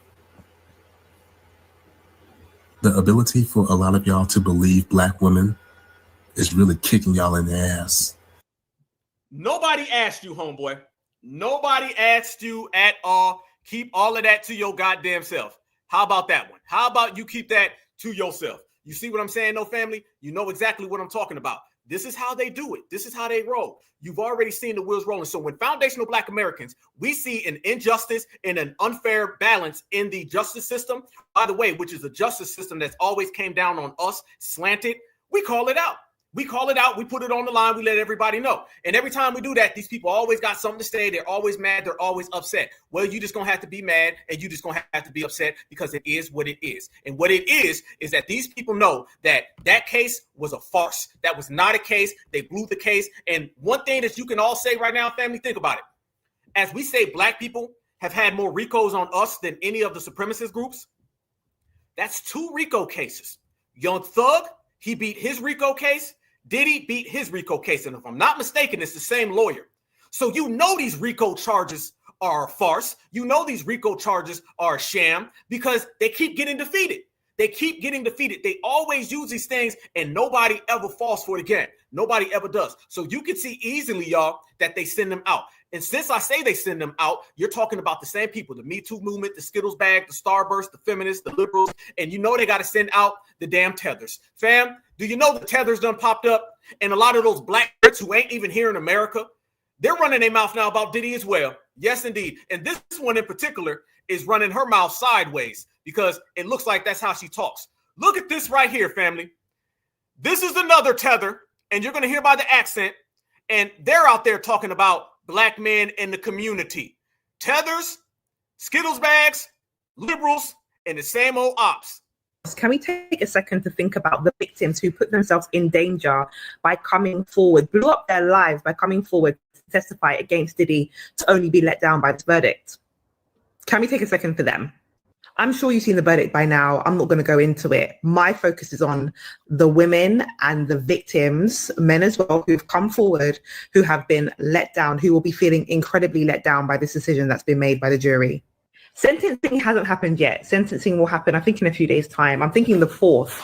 But the vindication this is going to give Diddy and people like Diddy who use their power to extort, abuse, and harass people, the vindication that this is going to give those people is going to be monumental. To carry a maximum of 10 years prison time, but already in court today, Diddy's lawyer was like, release him now. If this man is released, and I will say this very, very confidently, if this man is released within a year, maximum 2 years, he's going to be back making money, joking and making light of this whole situation and cracking on with his life, while his victims are going to be dealing with the impact and fallout of his behavior towards them. This is what's going to happen. It's clear as day. And this is why people do not come forward with their complaints about being abused, because they're not taken seriously and their voices are not heard in the court system. This is why. Let's wait and see what happens in the sentencing, but I'm not feeling confident, and I'm sure that people who have Cassie and the other victims in this case must be feeling it right now. Can we take a second to think about Starburst? No, Diddy could be a walking free man right now off bond. Just know out of all the 5 charges of the RICO case, just know he's only being held accountable for 2 charges only. And with that being said, he's only might be getting a maximum of 20 years. And likely right now with the jury, they're playing it really easy on him right now. So just know, you guys, there are going to be a bunch of big name celebrities and companies going to now rejoice and endorse him with being free and be happy that he's coming home. I need you to understand this real quick, y'all. These people need to be blacklisted and ruined. All right? Do not let up. Don't just ignore it. Don't wipe it away. I need you guys to please lock the fuck in and be very fucking mindful and keep an eye out on who is happy and who is celebrating him being home again. I need you guys to really do your part as the people, because a lot of us really do put money into these people's pockets. Whoever it is, whatever artist, stop playing them, you stop buying their shit. Block that shit out. Don't play their stuff. Don't support it. Don't do that, all right? It's really scary as fuck how there's been so much evidence, so many videos, photos, so much proof, so many witnesses that has been testifying against him to tell him how nasty and how evil and how cruel this man is. Freeze. By the way, family, I want y'all to notice that every single time that the case is dismissed and a black person doesn't get fried, none of these people ever trust the judicial system anymore. It's funny because any other time they tell black Americans how we need to follow the law and comply, but they don't never have them same rules when it goes to somebody else. You understand? If you look at this situation, you observe the situation, you watch the situation, the case is clear. The evidence did not add up to the charges. The juror has spoken, the judge has spoken, and it's what it is. The defense didn't even have to bring anybody. Puff and his defense didn't even have to bring witnesses to the table because nobody believed Cassie and nobody believed all the other folks. So, I mean, what is there to say? It's clear as day, family. It's a wrap. That is it. The judge has spoken. The jurors have spoken. Case closed. Everybody go home. And by the way, Diddy did ended up getting seen as guilty for a few charges. So let's not act like that didn't occur. But this right here, these were the scenes in the courtroom, fam. These were the scenes in the courtroom. This is what everybody ended up seeing. This is how it all played out. Diddy was there. This was when they came with the partial verdict, fam. And then right after they found that, Diddy, I guess, fell into a celebration. He got on his knees, which is very funny, but we're going to leave that one alone today. Okay. And then right after that, he threw up a heart to his family, which is very interesting, but we're going to leave that one alone today. Okay. Because this isn't about all of that. What this is about is that Diddy ended up beating a RICO case that should have never been a RICO case. And you have to understand the reason why. We're going to go into history, fam. Let me chop to you real quick. The RICO case is a case that was created for the mafia. And they never really ended up implementing that on the mafia. The RICO case started because of the mob, and then they ended up putting that on to black people. The Mann Act, that really comes from the great boxer Jack Johnson, 1909, heavyweight champion of the world. Jack Johnson was bold. Everybody knows the stories about Jack Johnson. Jack Johnson was the guy. He was a brother, and he'd be knocking out W's back in the day. Tell him he was going to knock them out. And this is when they used to hang black folks on the weekends. Okay? Shout out to Muhammad Ali for that, because he ended up saying that. They used to hang black folks on the weekend, and they ended up creating the Mann Act because what he would do, he would go get W women, and he'd walk around with the W women. This is in the height of the lynching era. This man used to do that, and he used to cross them from state lines. So they ended up coming with the Mann Act based on the black person. The RICO charges and the racketeering, that was for the mafia. They end up putting that on black folks. Every law that they create, they'll modify to put on black men. All right. And this is what they've been doing. Black hip hop entertainers receive more RICOs than any supremacist militia group. That's why every year when they tell you, oh, by the way, you ain't heard yet, man, the FBI did a study and it says that there's supremacists all throughout the law enforcement and no one ever does a thing. Think about all these fake studies they do that come back and say how supremacy is such a problem, but ain't no supremacist got a RICO, but P. Diddy got one for some damn baby oil. Puff and his baby oil got more RICOs than all of the supremacist militia groups. Put that together. So this is what ended up happening with Jack Johnson. And everybody always knows our great scholars back in the day would tell stories how Jack Johnson, he would be speeding in his car and he would be speeding, and they pull him over. And he says, okay, how much for the speeding ticket? They said $40 for the speeding ticket. He's like, well, here's $80 because I'm speeding on the way back home. And they said, no, you won't. Hit his ass with a goddamn Mann Act, boom. And now they're still implementing that on people today. They still do that today on people, okay? So this is where all of that comes from. This is how they've always done it. It always matriculates onto black men. That's just how it goes. Anybody says anything other than that is a damn lie. So this is why we watch this and the way it unfolds, because black Americans, we understand, again, they use celebrities as proxies for all of us. I just put the evidence on the table. If something happens with a celebrity, eventually it's going to be, why are black people this way? That's just the way the game functions, operates, and moves. However, let me continue to proceed on this. As you look at the way things have been going down with this Diddy case, nothing added up. The facts weren't there, and we've been saying it. But like I tell everybody, they're out there now in front of the courthouse, and they're having these debates. Look at this, fam. This was right out there. Shout out to my brother Melrose Radio, who was in here. Shout out to him for his boots on the ground reporting. Y'all look at this right here. They out there having arguments in front of the courthouse. Men clash and scream outside the courthouse over opposing views on Diddy. Watch this. He beat him. He beat him. He beat him. He kicked him. No. You can't handle the truth. You can't handle the truth. You can't handle the truth. What he's talking about, is it a possibility that Cassie Ventura went through things like this horrific, horrible things that you saw me. We can agree the videos were horrible, right? Is it possible that she did things that she wouldn't know because she was so in love with this man? The answer is yes or no. Because I gotta tell you, man, I've done things for women that because I was so in love with them. All I want to do, hold on. All I want to do is put a smile on their face. Yes. Yes. That's what I'm trying to say. At the end of the building, we all have cell phones. 911. 911. Man, they wildin'. Let me also say this, and we're going to go there, fam, because we're going to get real uncut today. Let me say this, okay? It's funny how these people always pop up and they say all these things about these black men, right? They always are slandering black men, always coming after black male masculinity. But then the same black men that they're always trying to put a Skittles bag on are the same exact black men that turn into some type of King Kong Godzilla when they can't get away. Cassie took that goddamn money, that $30 million, and Cassie enjoyed the freak offs. I'm sorry. Because Cassie has text messages saying that she enjoyed the freak offs. I'm not making this up. It's funny how with the Bill Cosby situation, go back to the Bill Cosby situation. You mean to tell me with the Bill Cosby situation, these individuals ended up being with Bill Cosby in 1970? You fast forward 40, 50 years later, then they all have a case on him. Damon Wayne said it best. Sorry, Damon Wayne said it. He said, what was so good about that soul poll that gave you amnesia for 70 years?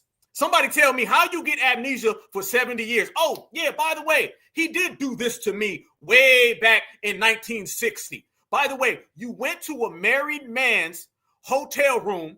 Something occurred allegedly, and then you don't bring up charges on him until 50 years later after somebody else came out and said that they got money as well. These people are all set up. I'm sorry. That's what it is. And if you understand the way it works with black people in America, then this is very clear. The only people who don't get it are people who are anti-black American.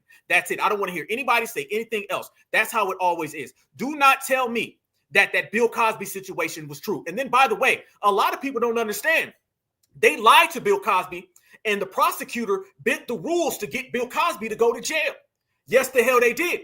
They ended up tricking Bill Cosby, twisting the rules, and the prosecutor ran on, I am going to get Bill Cosby behind bars, which is something you're not allowed to do anyway. They still did it. So it shows you right then and there, that's how they played the game with Bill Cosby.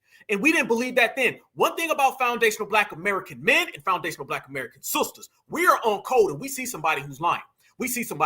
I believe, and this is my personal opinion, and I've said this a multitude of times, I think that they want to pass laws, right? They want to come up with these RICOs and all these. How about this law? If something happened 100 years ago, the statute of limitations has to go ahead and be enacted. Fam, they put the statute of limitations to the side whenever it's a black person. Whenever it's a black person, statute of limitations off to the side.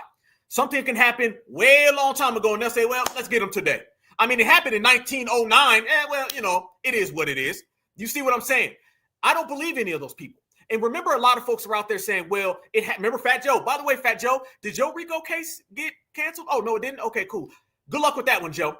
Yours is way worse than Diddy's. However, I wanted to put this on the table to everybody. I believe, and tell me if y'all agree, I believe that if somebody comes out and makes an accusation towards someone for something that happened 30 years ago, everybody should have a time frame in a window where you have to make that similar accusation within a 30-day window. Because it can't be one person says something and then immediately after that one person makes an accusation, then 50 people show up immediately after. That sounds like 50 people want a bag. That sounds very money motivated. Wait a minute. So Bill Cosby did something to 15 women back in 1970. And then when one woman made the accusation in 2011, then 50 other women came on right immediately after. There needs to be some type of window. There has to be statute of limitations enacted, and it can't just be people just pop up. It just can't be that, because where does it stop? And then when people say, well, you know, Bill Cosby, he had to do something with one of those people. Family, do you know the lies people will tell if they feel they can get a couple $1 million? Do you know what someone would tell if you can get a couple $1 million? Don't tell me 17 girls. Bill, you had to do one of them. You don't think 17 people will come up with a lie if they can get 50 million bucks?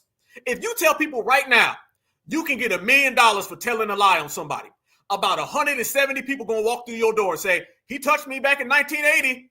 All of them folks is going to do that. We know what it is. Absolutely. Yep. Carolyn Bryant, never arrested. comes out and says that she lied on Emmett Till. And they say, well, you know, she old now. Let it go.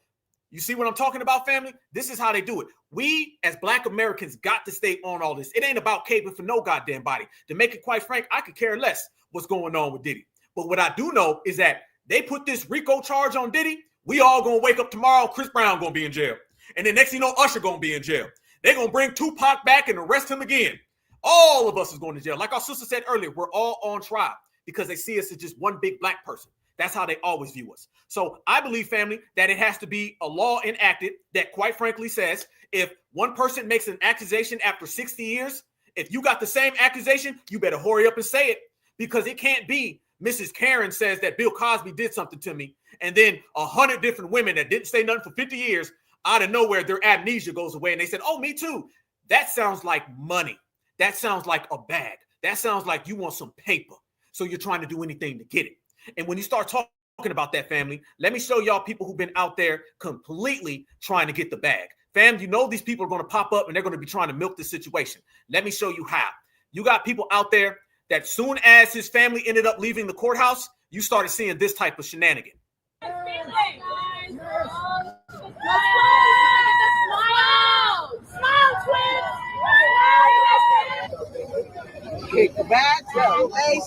The jury decided that a FRICO is not a RICO. This has been the slogan that Charlucci, Diddy's godbrother, has been saying this entire trial. So that's why he printed out the shirts and handed them out to content creators. And are you just a fan of Diddy? I'm not a fan. I'm an independent journalist that had predicted this was going to be what happened. I wasn't going to wear it unless he was convicted not guilty on the RICO.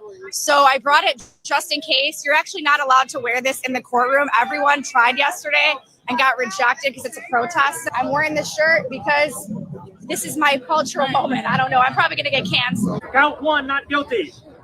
Sex trafficking, not guilty. Transportation to prostitution, guilty. Yeah, we expected that. In the matter of U.S. versus Combs, count 1, not guilty. Not guilty. Sex trafficking, Cassandra Ventura, not guilty. Transportation for prostitution, guilty. But I'm hearing from Alice Gaynor inside the courtroom that Combs, quote, pumped his fist at one point and he put his head up to the sky with prayer hands. So that is his reaction moments after hearing that mixed verdict. So what we saw was interesting. I'll just sort of set this scene. As the jurors were coming in, it was interesting to watch. Sean Combs, before the jurors were brought in, was seated at the defense table, as you said, a couple of rows up from where his family was. But he appeared to be looking through a notebook. He had reading glasses on, I noticed, and he was intently staring at either a book or notebook, flipping through it in his lap. Then, when the jurors were brought into the room, he immediately turned, looked at them, and when the verdict came, that very first count of not guilty, he put his hand to his head, his right hand, just like this, and clearly seemed to be relieved. At that point, we also watched as the other counts were read, and at one point we could see him squeezing the hands of his defense attorneys. The defense attorneys had their arms around each other, sort of side hugging each other, and then we watched as Sean Combs turned towards that row where his family was sitting and did a prayer hand gesture like this and turned back towards the front of the room. Diddy beat the feds. Diddy beat the feds. Are we surprised? Probably not. The only thing that they found Diddy guilty on is the 2 charges of transportation for prostitution. They found him not guilty for Jane and for Cassie on sex trafficking. They found him guilty for the transportation of prostitution for both Jane and Cassie and not guilty on the RICO. Now, I don't think any of us are really surprised that they found him not guilty on the RICO because a lot of us were saying very early on that they just did not prove it beyond a reasonable doubt. We needed other people to come in that were a part of the enterprise to prove it. Kid Cudi's testimony bombed because they were not able to prove that he actually was the one that threw or had something to do with that Molotov cocktail that blew up the charge, but they had a predicate act for arson.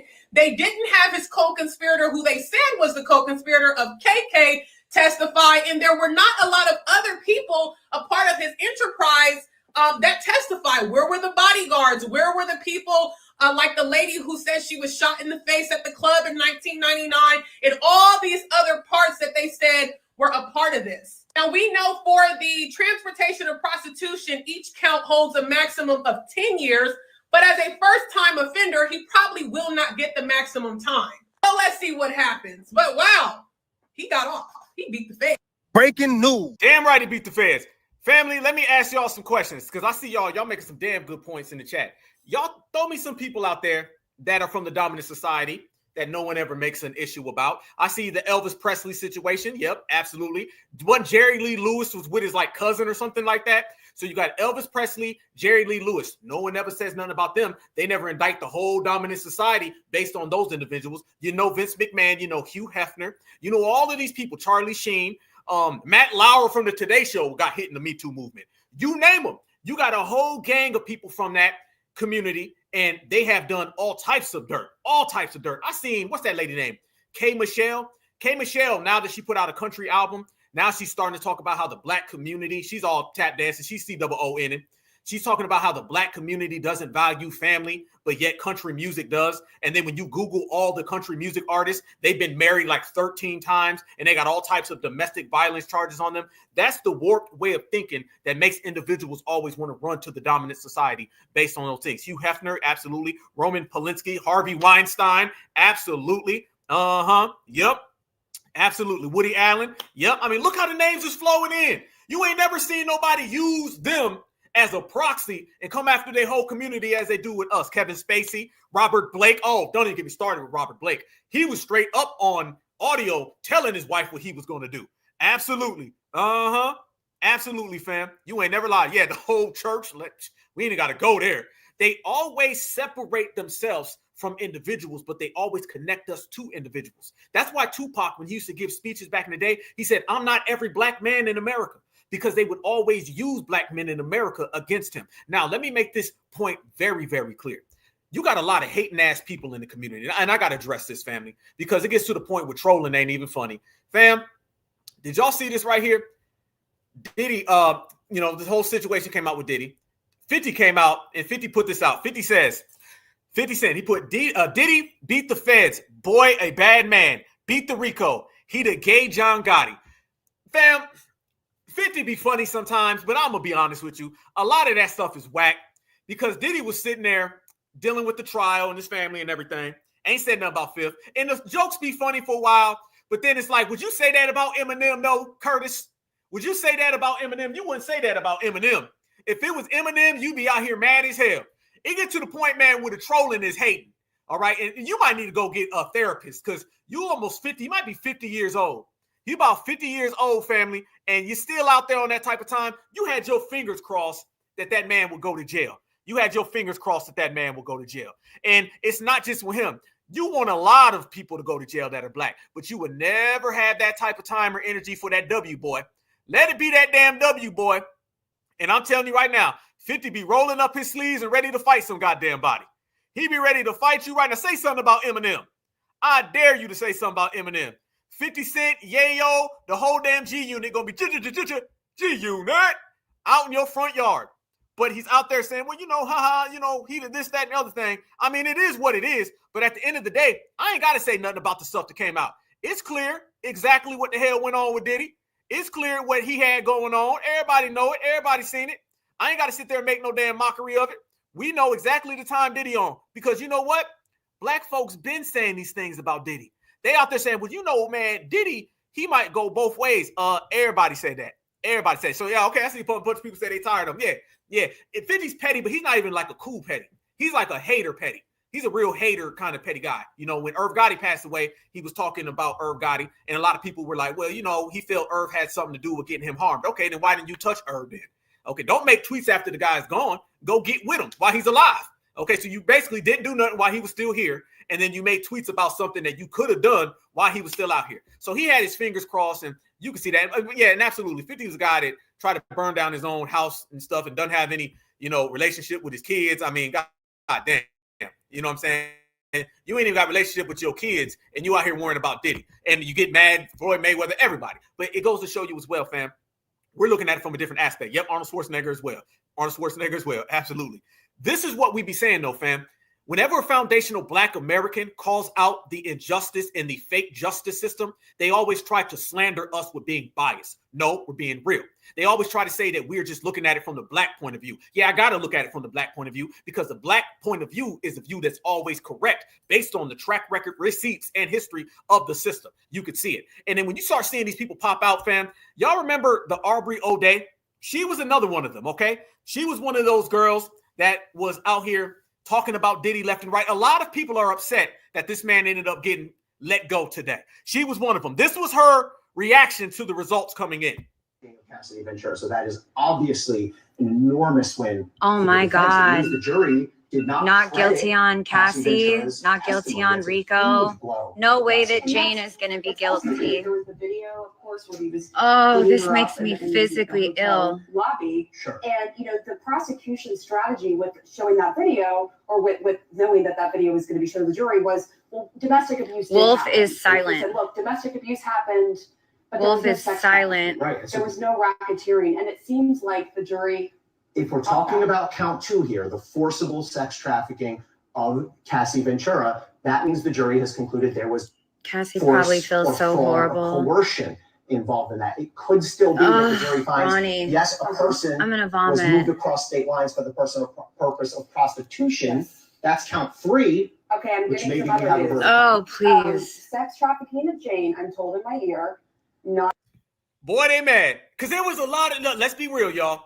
Here's what I want to see now. Here's what I want to see. I personally want to see a lot of them people that been making careers while Diddy is dealing with everything that he's been dealing with, because there's been a lot of folks that been running to the damn internet left and right, ain't they? There's been a lot of them making interviews, saying things about him. I want to see how people really feel. I want to see them same people come out and talk about what's going on, because a lot of people been doing interviews popping up. See, my thing is this. My thing is, if we're going to be real, we're going to be real.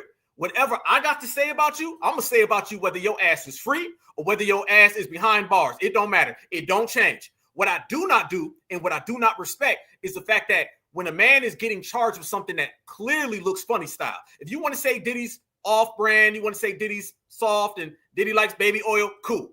But sitting there trying to applaud the man going to jail when you didn't say nothing about him when he was out, that's a punk move, and I don't respect that. I don't respect that. Say what you say about the man when he's here. Say what you say about the man when he's not here, but keep it consistent. None of these people been consistent. So I want to really see where it's going. I want to see what people got to say in the process of this thing moving along. That's really what I want to see. And I don't think a lot of people are going to do that, because a lot of these people have been making money. Let's be real, y'all. A lot of these people been making money, and a lot of these people been getting interviews based on the fact that now they believe that they can have something against Diddy. That's really what it is. They're using the man as a means for a come up. Somebody said it earlier, just clout chasing. And the dominant society been out here too on that time. You see, I'm gonna tell you right now, and I'm gonna make it clear. If the dominant society's on one side, I'm 9 times out of 10 gonna be on the other. Megyn Kelly comes out. So we done already went down all the tethers. We done already went down all of the wigs flying in the wind. We done showed you all that. Watch Megyn Kelly look absolutely disgusted. Now, by the way, this is the same woman that's cool with Shiloh Hendricks. She's the same one who's cool with Austin Metcalf. The same one. Look at her and how she feels. Reporting here, caller from inside the courtroom. Sean Combs is smiling as he shook one of his lawyer's hands and turned again to look at his family. He put his hands together in prayer and mouthed, thank you at the jury. That's the right thing to say, Sean Combs. He pumped his right fist. Yep, this is exactly the right attitude for Sean Combs, who just got away with serious felonies, in my view. He's guilty as sin, in my view, and this jury just gave him a total pass. They bought Mark Agnifalo's argument, it appears, the same one that did not work for Agnifalo in the Nexium sex cult case out of Albany, New York, in which he went in there and said, these women, we don't do sex cults. Women are powerful. Women make their own decisions. These women up in this other case chose to have themselves branded. No one made them with this guy's initials. And he tried the same thing here, but with a much, much better result. Hands together in prayer and mouth, thank you at the jury. That's the right thing to say, Sean Combs. He pumped his right fist. Yep, this is exactly the right attitude for Sean Combs, who just got away with serious felonies, in my view. No, he didn't. No, he didn't get away with anything.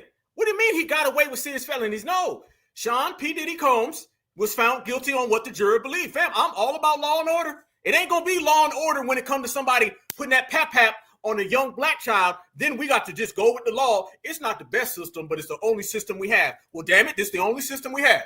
If it's the only system we have, When something bad happens to a black person, then it's going to be the only system we have when somebody gets set free based on being judged by their peers. Nah, ain't going to be no, in my opinion. Notice how quickly it turns into my opinions, right?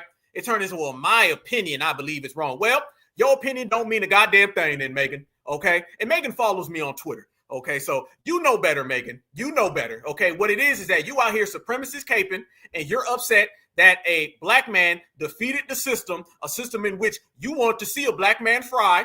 Let's be real. And you want to see that black man go down in shambles because they wanted to do what they always do, family. They wanted to publicly lynch a black man. Every time I see a black person out there apologizing and doing all that, that is nothing more than a public lynching. All right, let's go there, fam. We're going to talk about the system of supremacy here. Let's go ahead and put on our professor hats up in here. They want a black man to apologize publicly, or they want to see a black man go to the courtroom so they can completely strip him away of his manhood. And it's the same exact thing as slavery. It's the same thing. They wanted that to happen. All of the stuff that's been going on with Diddy, let's be honest, fam, we've been knowing about a lot of the freak offs. We've been knowing a lot about the baby oils. I remember hearing stories about Diddy way the hell back in middle school. Tupac was talking about Diddy being kind of sideways. So none of that's been new to black people. What it really is now is that they're saying, we gonna get you now for what you did because you are out there. Let me tell you now that this situation is coming to an end. By the way, I covered it when he first got charged. I covered it when he got arrested, and I'm going to cover this as well now. What I believe is this, fam, and I'm going to ask everybody. They said it was a RICO case, right? It's a RICO case. Where the hell are everybody else? You notice, fam, that people have been so normalized in accepting injustices towards black people that we just put our hands up and just expect it. No. See, I'm a little different. I think y'all different. We're different. I don't sit there and just say, oh, everybody else gets treated this way. We're going to treat black folks with a certain set of rules that are not good rules. Family, you're talking about a one-man RICO. How many times are there going to be one-man RICOs for black folks, y'all? How many times are there going to be one-man RICOs? Where are everybody else? That's what I'm asking. I still want to see. And remember that Tether DA, which I don't think he's there anymore. I think he was Joe Biden's DA out there. Remember, he came out and said, we've got the footage and we've got the videos of everybody else. See, when this first started, everybody thought that Diddy was going to get arrested and Diddy was going to start snitching and telling on everybody. Let me tell you now what it really was. I'm going to tell you how this is. What this was really about was them getting the evidence from Diddy and destroying it because he could implicate a hell of a lot of powerful people.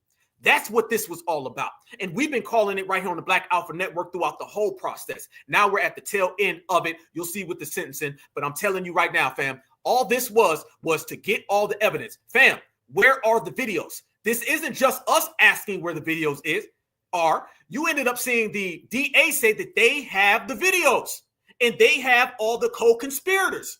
There were no co-conspirators. It was a RICO charge against Diddy by himself, by his lonesome. I want to know, where are all the other people at? Where are they? And we got to continuously ask those questions because remember, next thing you know, they'll start having RICO charges on all of us. You allow them folks to keep doing this one-man RICO. And eventually they're going to be charging 12-year-olds with one-man RICOs. They're going to have your 11th grader. They're going to have your 5th grader. They're going to have your 2nd grader with a one-man RICO. And we're going to be sitting here 10 years later saying, how come everybody else has RICO charges, you know what I'm saying, where they have multiple people and we only have one? What Diddy should have done? Diddy should have threw a press conference that first day and told on every goddamn body. That's what he should have did. Okay. But then again, I don't know if he would have made it out of the situation. This was a situation, family, where quite frankly, they were just going to arrest him.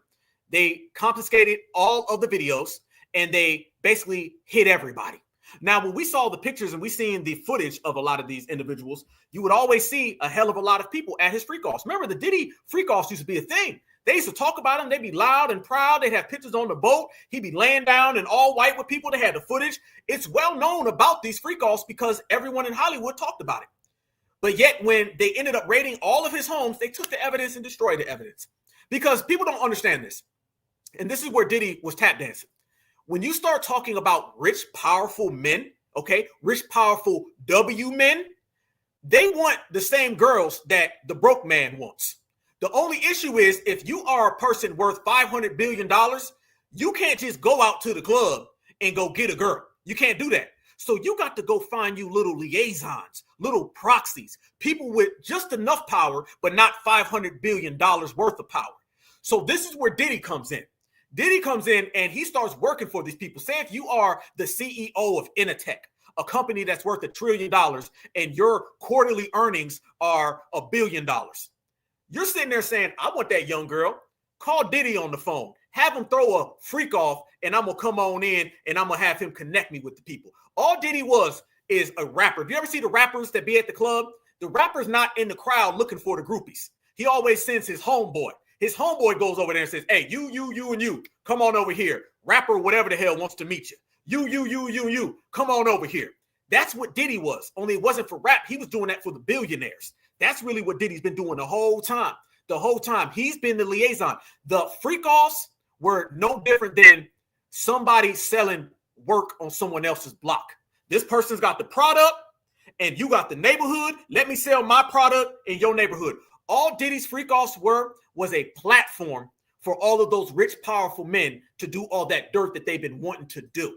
And Diddy, being a tap dancer, went along with it. And then they gave him Ciroc, and they gave him his little trinkets, and they all went to his parties, and they allowed him to be on the Forbes list. And as soon as they give it, they'll take it away, because we know when they're done with their tools, they break them. That's what it is. When they're done with them tools, they break them. So Diddy ended up being that liaison, that proxy, where he would go find all of these women, and he would bring them back to men that were far more rich and powerful than he was.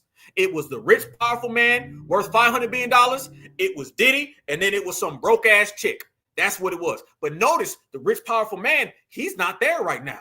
You didn't see him in the courtroom. No, because he got the complexion for the protection. You ain't see him. No. He gone. He out the way. But you seen Diddy there, though, right? And I want everybody to focus this, because what we've been doing as certified foundational Black Americans, we've been looking past Diddy. I mean, I see Diddy there, but I don't really give a damn. We know Diddy been on that Fruit Loop. We know Diddy been on that baby oil. We know Diddy been COON, and we already know that. That's old. That's old. Black folk been knew that. I'm seeing past Diddy, and I'm looking and saying, well, who was at those parties? Who was the facilitator of all of this? And how come they're trying to put all the eyes on Diddy so they can misdirect you from where, from what, from who? Trust me, on this whole situation, you don't have all of this with RICO charges and everything, and it's just 3 people, okay? This is a whole system. And I'm wondering who are the higher ups in this system. They use Diddy, a powerful name, so everybody can focus on it. But in reality, that's to get you to look this way while everyone else went that way. That's what all of this is about. Fam, we've been new this. We've been new this because this is what they've been doing to our community. Nobody understands the way that the fallacies and the corruption works more than Black Americans, because we've always been victims of the fallacies and the corruption. Black Americans, it ain't that we are just people who see things and we're biased. No, we understand the way things move because they've always done them to us. I want y'all to see this right here. Everybody's been talking about Cassie, right? Well, let me show you a little facts and evidence that came out about Mrs. Cassie that no one really wants to put on the table and on the line. Fam, you know why nobody believed her? I'm going to tell you why. Because Cassie had a drug problem. Yeah, Cassie is not only a thug, but Cassie is also someone who was out there on that Yola. She had that Dizzope. Look at this. This is what all came out. This is what the jurors ended up seeing. This is what they don't want everyone to see in the public. This is why the jurors said, man, this ain't no damn case. Diddy, you guilty on the small charges. You good on the big charges. Go home. There's a reason why Diddy has been exonerated from the major charges.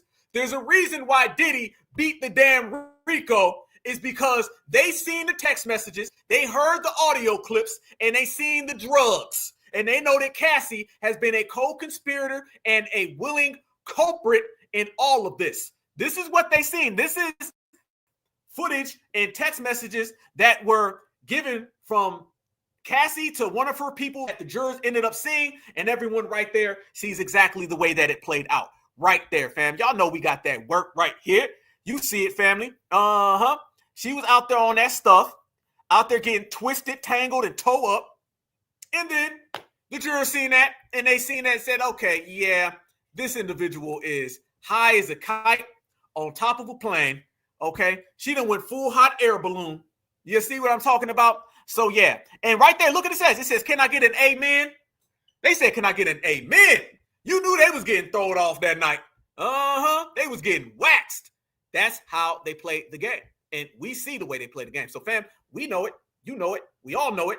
And we can see it for what it is and for what it's worth. And you see that these people were drug addicts. This is what it is. So there was a lot of things going on at these freak offs that nobody really wants to talk about. But the jurors ended up seeing that. And this is why the jurors were out there saying, yo, there ain't no case here. There's just no case. We don't got nothing. Nothing here. Nothing at all. No. And Cassie was also trying to do a rebrand. We also need to speak on that as well. Can we speak on the rebrand, family? Okay. Because what Cassie was trying to do, and we're going to keep it all the way live, Cassie thought that this was going to be her way into whiteness. Family, I'm going to say what no one wants to say, but I'm going to say it because no one else has the balls to say it. Cassie immediately thought that she was going to throw the black man under the bus, a black man that she was a willing participant in, loved the freak offs, and was doing a lot of drugs with him. And Cassie said, you know what I'm going to do? She said, I'm going to rebrand myself because Diddy, you're not worth it anymore. I'm starting to believe, family, that Cassie paid that hotel to put out that video of Diddy snatching her up. Remember, that situation occurred, I want to say in 2016, 2017. The footage wasn't released until 2024. Everyone said, why? Out of nowhere did this happen? Fam, I'm telling everybody, this was a conspiracy worked on by a bunch of people that were trying to not only bring Diddy down and get those tapes, but also trying to rebrand Cassie. I believe that someone came to Cassie. They told Cassie, it's time to throw Diddy under the bus and we will give you whiteness. And we've already talked about all of these people who think they're dark white, okay? They came to her and said, we will make you white. We will make you a delight, and we can do it overnight. And she said, damn it, where do I sign? She said, I get $30 million. They said, you can get $30 million. Well, what do I got to do? Has Diddy ever put his hands on you? Yeah, that one time at a hotel he did. Oh, good. Can you get the footage? Where was the hotel at? Oh, we stayed over there on Sunset Boulevard. All right, let's make a phone call. They went to Sunset Boulevard. They got the damn footage. They dropped the footage. And coincidentally, as soon as the footage came out, Diddy ended up getting charged right afterwards. Fam, if Diddy was doing all of this for this whole time, you mean to tell me that a mysterious video pops up in 2016 and he gets charged right after that? That sounds like somebody was using that tape as a catalyst for these charges. Yes, the hell it does. And then let me ask this question. Isn't it funny that the only video we seen was Diddy snatching her up in the hotel, but we ain't seen no videos of the freak offs? How you got the video from the hotel incident, but you ain't got the 377 freak offs with all the faces, all the names, and all the dates? The only video that came out about this whole Diddy trial was him at the hotel in Cassie. But you ain't never seen none of the videos about the freak offs and the participants who were there. I be's damned. I think we put another receipt on the table, y'all. How come the freak off videos don't exist? Huh? Somebody tell me. But the hotel video that mysteriously popped up, so the hotel video lay dormant for 10 years. And within 2 months, it ended up getting Diddy charged. And the things that they ended up charging him with aren't even things that you can incriminate him on the video, because this was a domestic violence case. This was not racketeering, and this was not trafficking. Hell no. So this all fumbled right in front of everybody's eyes. This should have never been a case. This was nothing real. This was nothing certified. And people knew it from the giddy up. And they quite frankly didn't get the traction. They wanted this to be like OJ. They wanted everybody to be mad, everybody to be upset. They thought everyone was going to come out and say, get Diddy, throw him behind bars. And black Americans said, no, we been knew this about Diddy. And to be honest with you, to keep it real, we ain't really rock with Diddy like that any goddamn way. We know about the bad boy curse. All right. We know what's happened to everybody who's been an artist there. We didn't like Diddy out here tap dancing, talking about vote blue no matter who. Again, family, we're in another situation where they needed black Americans to get behind somebody, and they needed black Americans to get on board with the agenda, and we sat this one out. We sat out the Diddy trial the same way we sat out the 2024 election. And they wanted foundational black Americans to support Kamala Harris, and they wanted us to damn and get behind Diddy going to jail, and we just didn't really care. We didn't really give a damn. If black Americans were out there with the goddamn picket signs and saying, fry Diddy, Diddy be in jail right now. And I'm talking about jail like 20 years, 30 years, 40 years. He wouldn't get those 2 measly charges. No. No, it'd be over for Diddy. But black Americans just said, nah, we're not going to do that. One, because we know the way the system works with slandering black men in a kangaroo court on trumped up charges that aren't real. And then 2, y'all been telling us stuff about Diddy we already knew. And then when on top of all of that, family, you seen Cassie went on this whole thing. Let me tell you something else that's very weird. And somebody made a good point in the chat. This is nothing more than entrapment. This is nothing more than a blackmail. You mean to tell me, fam, mysteriously, and I'm only pointing out the strange, odd timing of all of this, the Diddy video pops up out of nowhere, right? And then on top of the Diddy video popping up out of nowhere, Cassie goes on this whole rebranding thing where she's talking about her child. Look at that, all in white. Look at that, fam. I want you to notice the optics now. She's all dipped in white. This was her trying to be white. This was her saying, dominant society, will you accept me? Okay, then she went and got this guy, and they said they's going to have them some nice little families. And then she went and took her little princess photos because she thought that this was going to be her way into whiteness. Fam, you are out of your mind if you don't think whiteness has something to do with this. This had everything to do with her wanting to be classified as white. That's what it is. So that's why I say it went from freak offs to free Diddy. And a lot of black folks are like, ah, man, free Diddy. It is what it is. Yeah, absolutely. Yes, absolutely, Red Supreme. You absolutely, sister.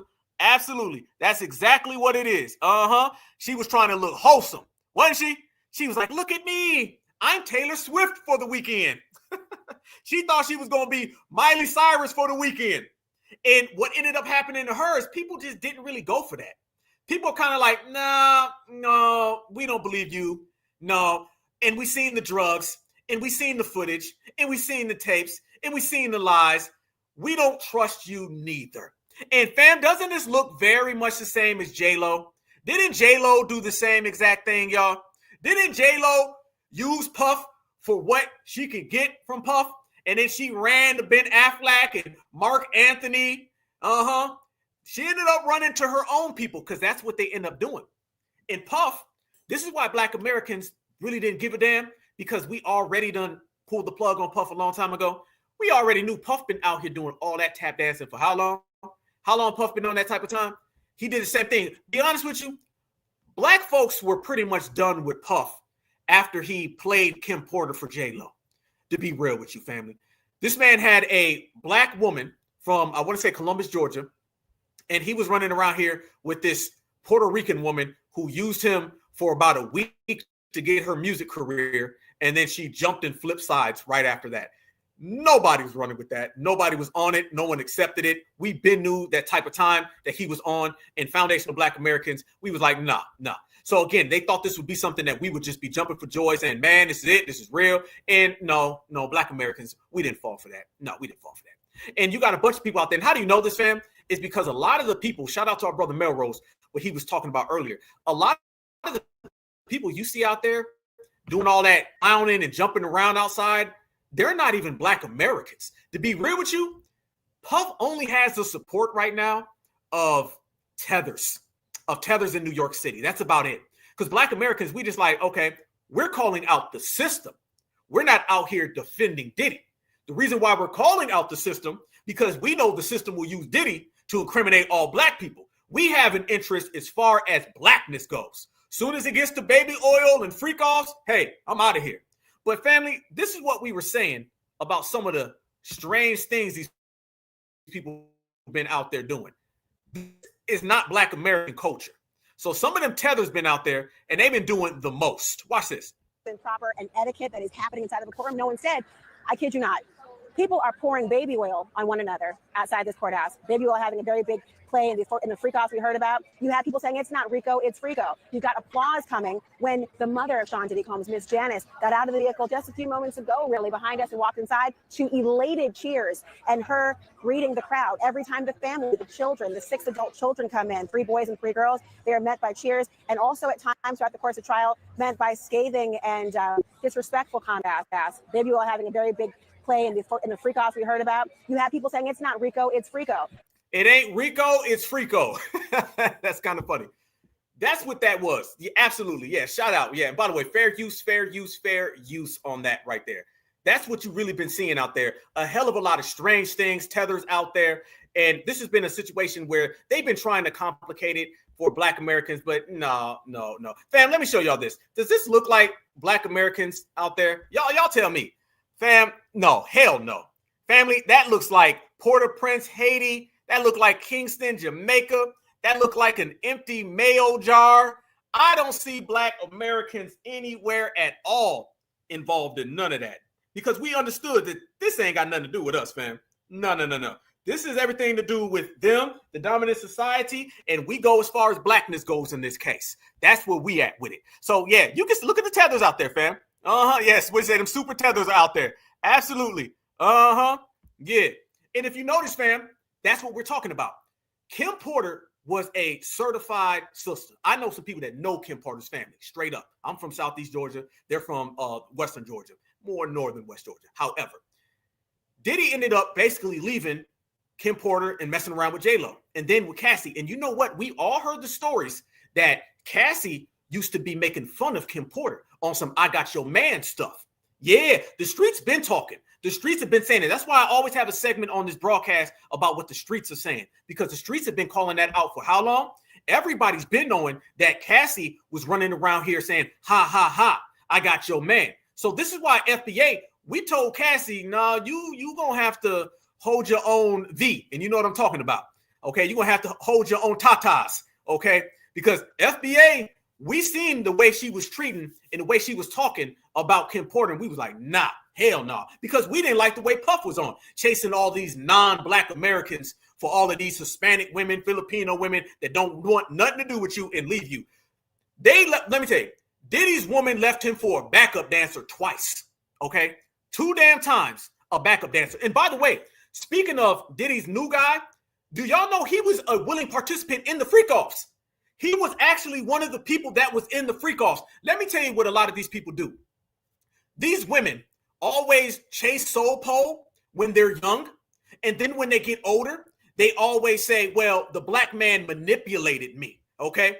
A long time ago, somebody asked me, they said, do you really think she's telling the truth about the black man? I said, no. What she's really doing is they got to say something that sounds good. See, they can't tell you that they were soul pole freaks when they was younger. They can't tell you they was chasing the soul pole left and right. If you go to Julio, Hector, Santiago, if you go to Jackie Chan, Bruce Lee, Brad, or Chad, and you tell them as one of their women that you was out there laying up in bed with a black man, oh, you're going to get that scarlet letter. They ain't never going to talk to you again.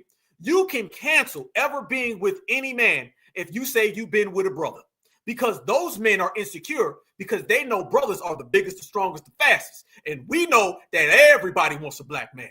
The insecurity with these men from other communities about a black man, it runs way longer than people think. Yes, the hell it does. So these women, what they do is all throughout high school, all throughout college, when they're in their early 20s, they can't get enough black men. And then eventually they do what I call, they become supremacist retirees. They retire into supremacy. See, the dominant society don't care when their kids are listening to rap music when their kids are 6, 7, 8, 9 years old. They view Black American culture and they view hip hop as your kids just having fun.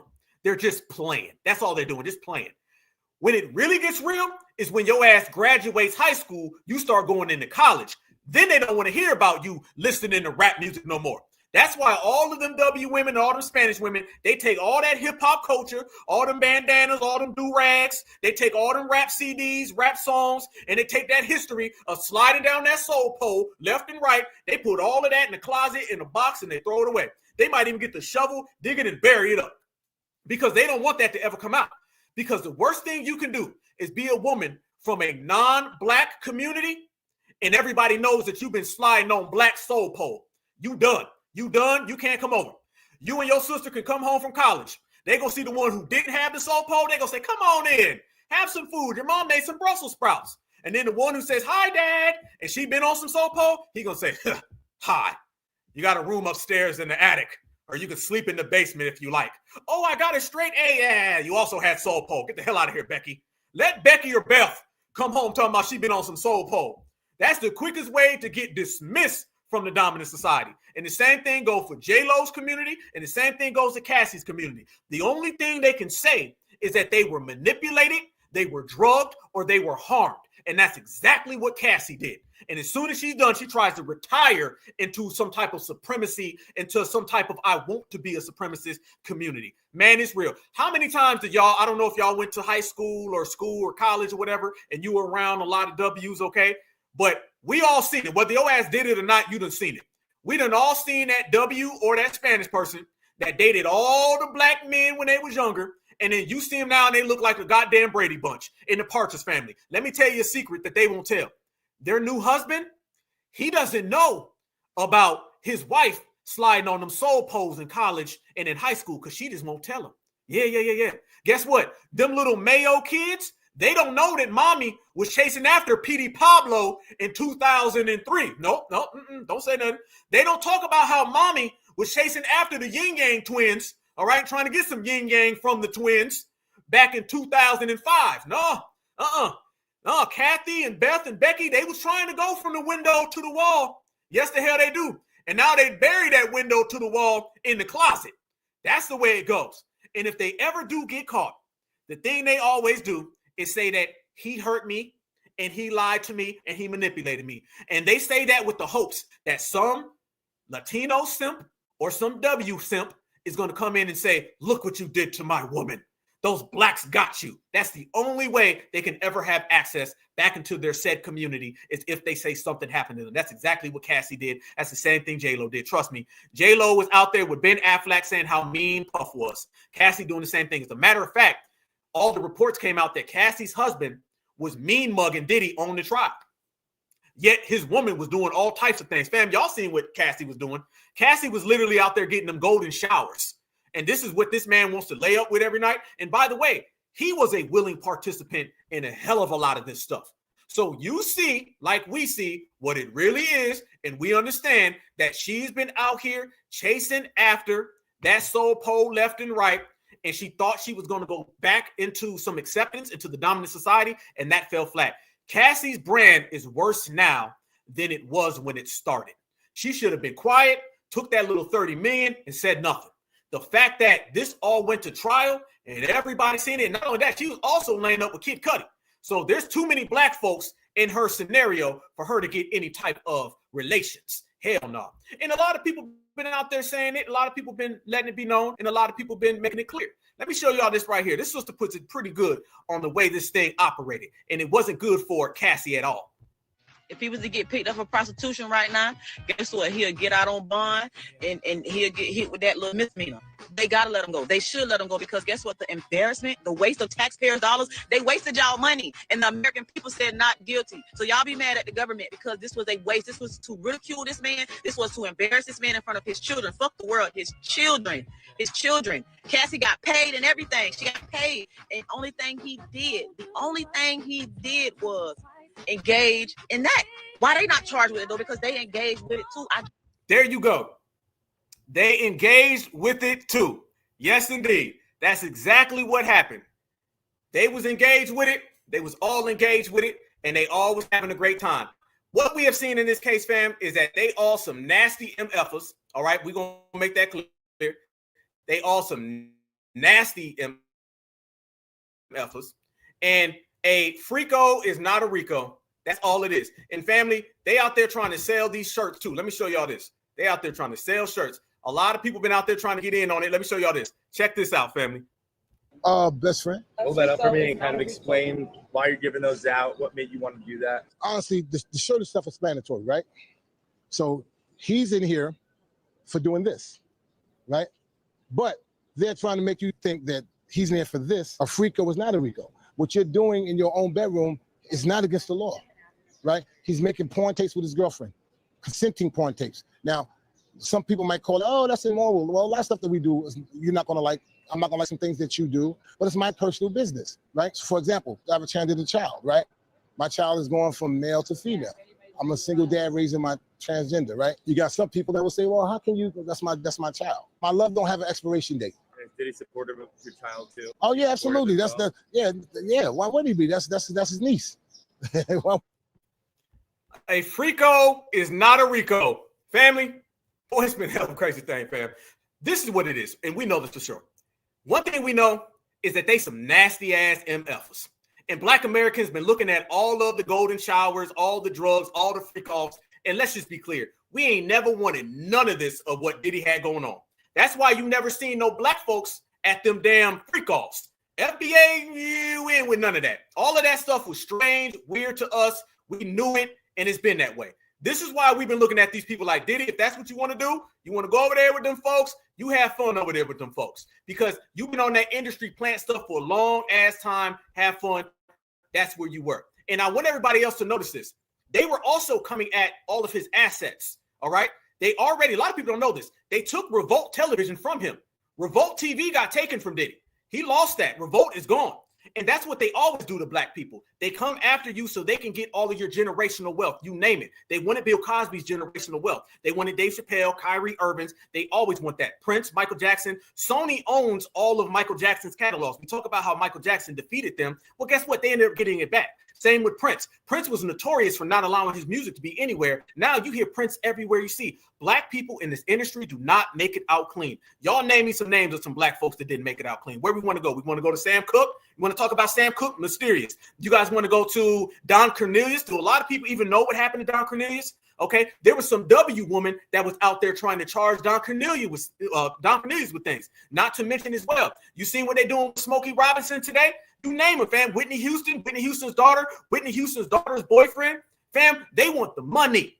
And anytime you see this with a black person, you see a lot of these charges get trumped up based on these things. That's what they've been doing for the hell of a long time. And this is why we've been watching it and calling it out. It's always been this way with black folks. There's no coincidence that there's always these strange things. Chuck Berry, absolutely. They've always done these strange things with black folks. They've always come after foundational black Americans, and they've always tried to get your money, but they want your inheritance, and they want your kids, and they want your kids, and they want your kids. They've always done that. Red Fox, with no money, passed away with zip, nada, nothing.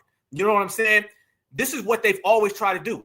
They've always done this to black Americans. And this is why, again, a lot of us was like, nah, we going to be over here on code. Okay. All right. Because if it comes down to the injustice and supremacy, we going to pick the side of foundational black Americans. Watch this right here, fam. This was Bootsy talking about it earlier. I'm so glad Diddy free, bro. You know, the reason is because I'm tired of seeing us black moguls get took down like that, bro. Like, I'm tired of seeing us black people go against us black moguls like that. And I feel like if Diddy was a white man who done all this shit for people, you know, I know he ain't paid people, but if he done all this shit for hip hop, if he was white, they would have had so many white people out there protesting for this man losing his life behind a relationship, you know. Boosie's right about that. Boosie be tap dancing too, but he's right about that. If Diddy was a W, you wouldn't see none of this, fam. Let's make that clear. I want everybody to understand that. That's exactly what it is. They want your money. That's what they want. They're going to come. They're going to get it one way or another, y'all. They're going to get your money one way or another. You see exactly what it is. You know what it is. Watch this well, fam, as it proceeds. And people always Boosie was on Diddy's side. Nah, it ain't that. It's because I'm thinking about 7 children. Y'all thinking about one person. I'm thinking about these 7 kids who've been in my kids' position. Not knowing if your daddy gonna come home or not is a burden on the child. So all y'all was like, no, I'm thinking about them damn children, man. So man, I'm glad he's free, bro. You know, like I've been said, I don't feel he was guilty of nothing, you know, nothing but domestic violence, you know. But the court spoke, man, and man, I'm happy that dude children, man. I know his feeling right now, bro. I'm just happy for them children, man. So, you know, Diddy, sit your ass down somewhere. That's what you need to do. Grab Stevie J and your children and get the fuck on. There you go. I ain't mad at that. I'm not mad at that at all. Let me say this as well. I need to say this, fam, because I've been really wanting to talk on that. Shout out to his family. And I'm going to tell you why it's a shout out to his family. Diddy's family didn't ever budge in this situation. They showed up for their father. Matter of fact, they were out there in a lot of cases really going at people that was coming at their dad. And that's what the hell you're supposed to do. You're supposed to go out there. Almost like people were mad that his kids were sticking up for him, like they weren't supposed to stick up for their dad. You know what I'm saying? win, lose, or draw, right or wrong. And they were out there really sticking up for their dad. And that's what the hell you're supposed to do. We can't sit here and talk about unity and solidarity and the family structure, and then people don't want them to stick up for their dad. And this is what I'm talking about with 50. 50 Cent was out there like coming after Diddy's son and making jokes about his kid. But you ain't got a relationship with your kid. But that's a whole nother one. This is what I'm saying. I thought that was good, and that's how it should be. But we know the way the industry works. We know the industry, it always functions in that fashion where they want to strip Black American men away from everything in which they have had and everything that they have created. Let me show y'all this as well. You want to talk about the difference of communities, right? Don't let none of these people talk about y'all only picking his side because he's Black. No, I'm picking Blackness. That's what the hell I'm doing. Because I notice when it's whiteness or anything of sort, y'all do this. Family, I want y'all to see this on your screen. This is how the dominant society praised Hugh Hefner. Let me tell you what they gave Hugh Hefner. They made toys of Hugh Hefner. Now, I'm going to leave out all the charges, all the accusations, or excuse me, let me say accusations because he was never charged, that people have said about Hugh Hefner. Let me ask you guys the question. What has Diddy done that Hugh Hefner hasn't ever done? Let me show y'all. Even if you don't feel a certain way about Hugh Hefner, this man was out there getting toys made for him. Look, he got a Simpsons toy.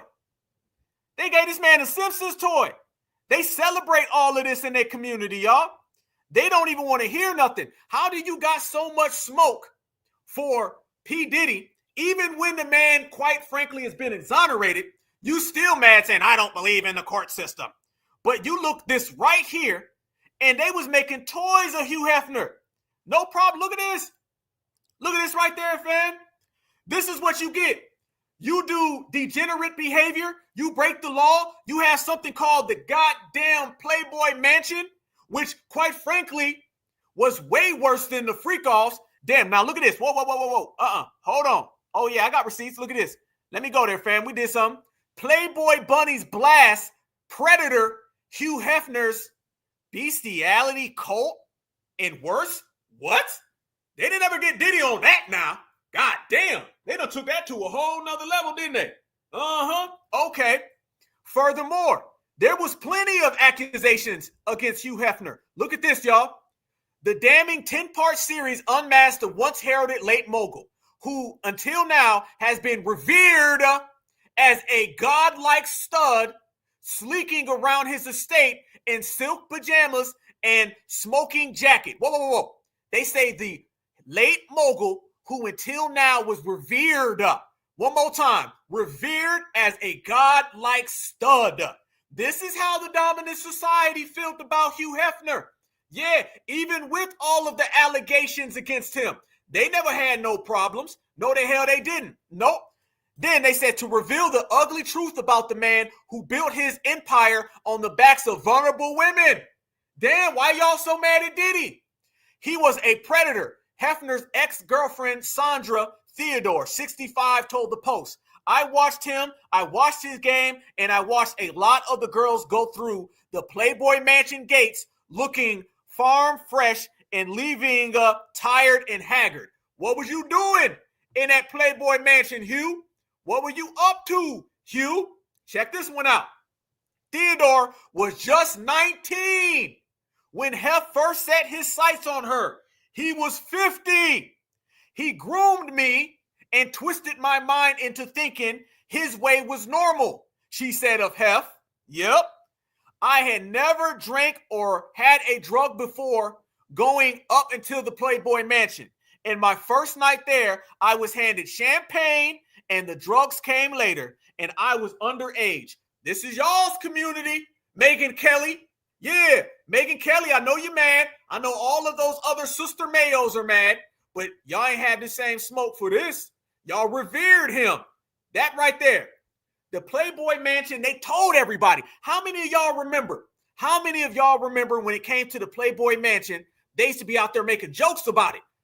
Notice when they talk about the freak-offs and the Diddy parties, how they used to like make jokes and like, oh man, them Diddy parties so fun now. Now, out of nowhere, the Diddy parties are so bad. And also notice how all of the celebrities that were always talking about the Diddy parties, they all got quiet, meaning they all did dirt.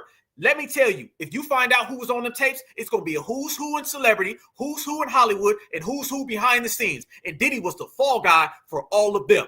That's what it was. But let's go back to the Playboy Mansion. They used to talk about the Playboy Mansion like it was a good thing. They was running around, yep, Brooke Shields, all that, yep. They used to be running around talking about the Playboy Mansion, making jokes. I remember back in the early 2000s, they used to be saying how the Playboy Mansion was so good, so much fun, you could live there, be free, everything. The dominant society adored and cherished the Playboy Mansion, knowing all of those things that were going on. And I also want you to notice that all of these allegations about Hugh Hefner, they've been saying them for years. The news just didn't report it because they was too busy talking about hip-hop music, why we listen to loud rap music, and why folks go to the club. They always use blackness as a diversion and a misdirection for their own degenerate behavior. And you see it play out right there. Look at that right there, family. The Playboy Mansion wasn't nothing but the freak-offs before the freak-offs. And look at this right here. They even went as far to call Hugh Hefner a civil rights hero. Do y'all remember that? See, a lot of folks don't remember these things because, quite frankly, they weren't paying attention. If you did something, if you said something, if you made a chirp, made a sound, oh, Black Alpha done seen it. And I got some receipts that's going to prove it. Family, they were running around for a while saying that Hugh Hefner was a civil rights hero. Yes, the hell they were.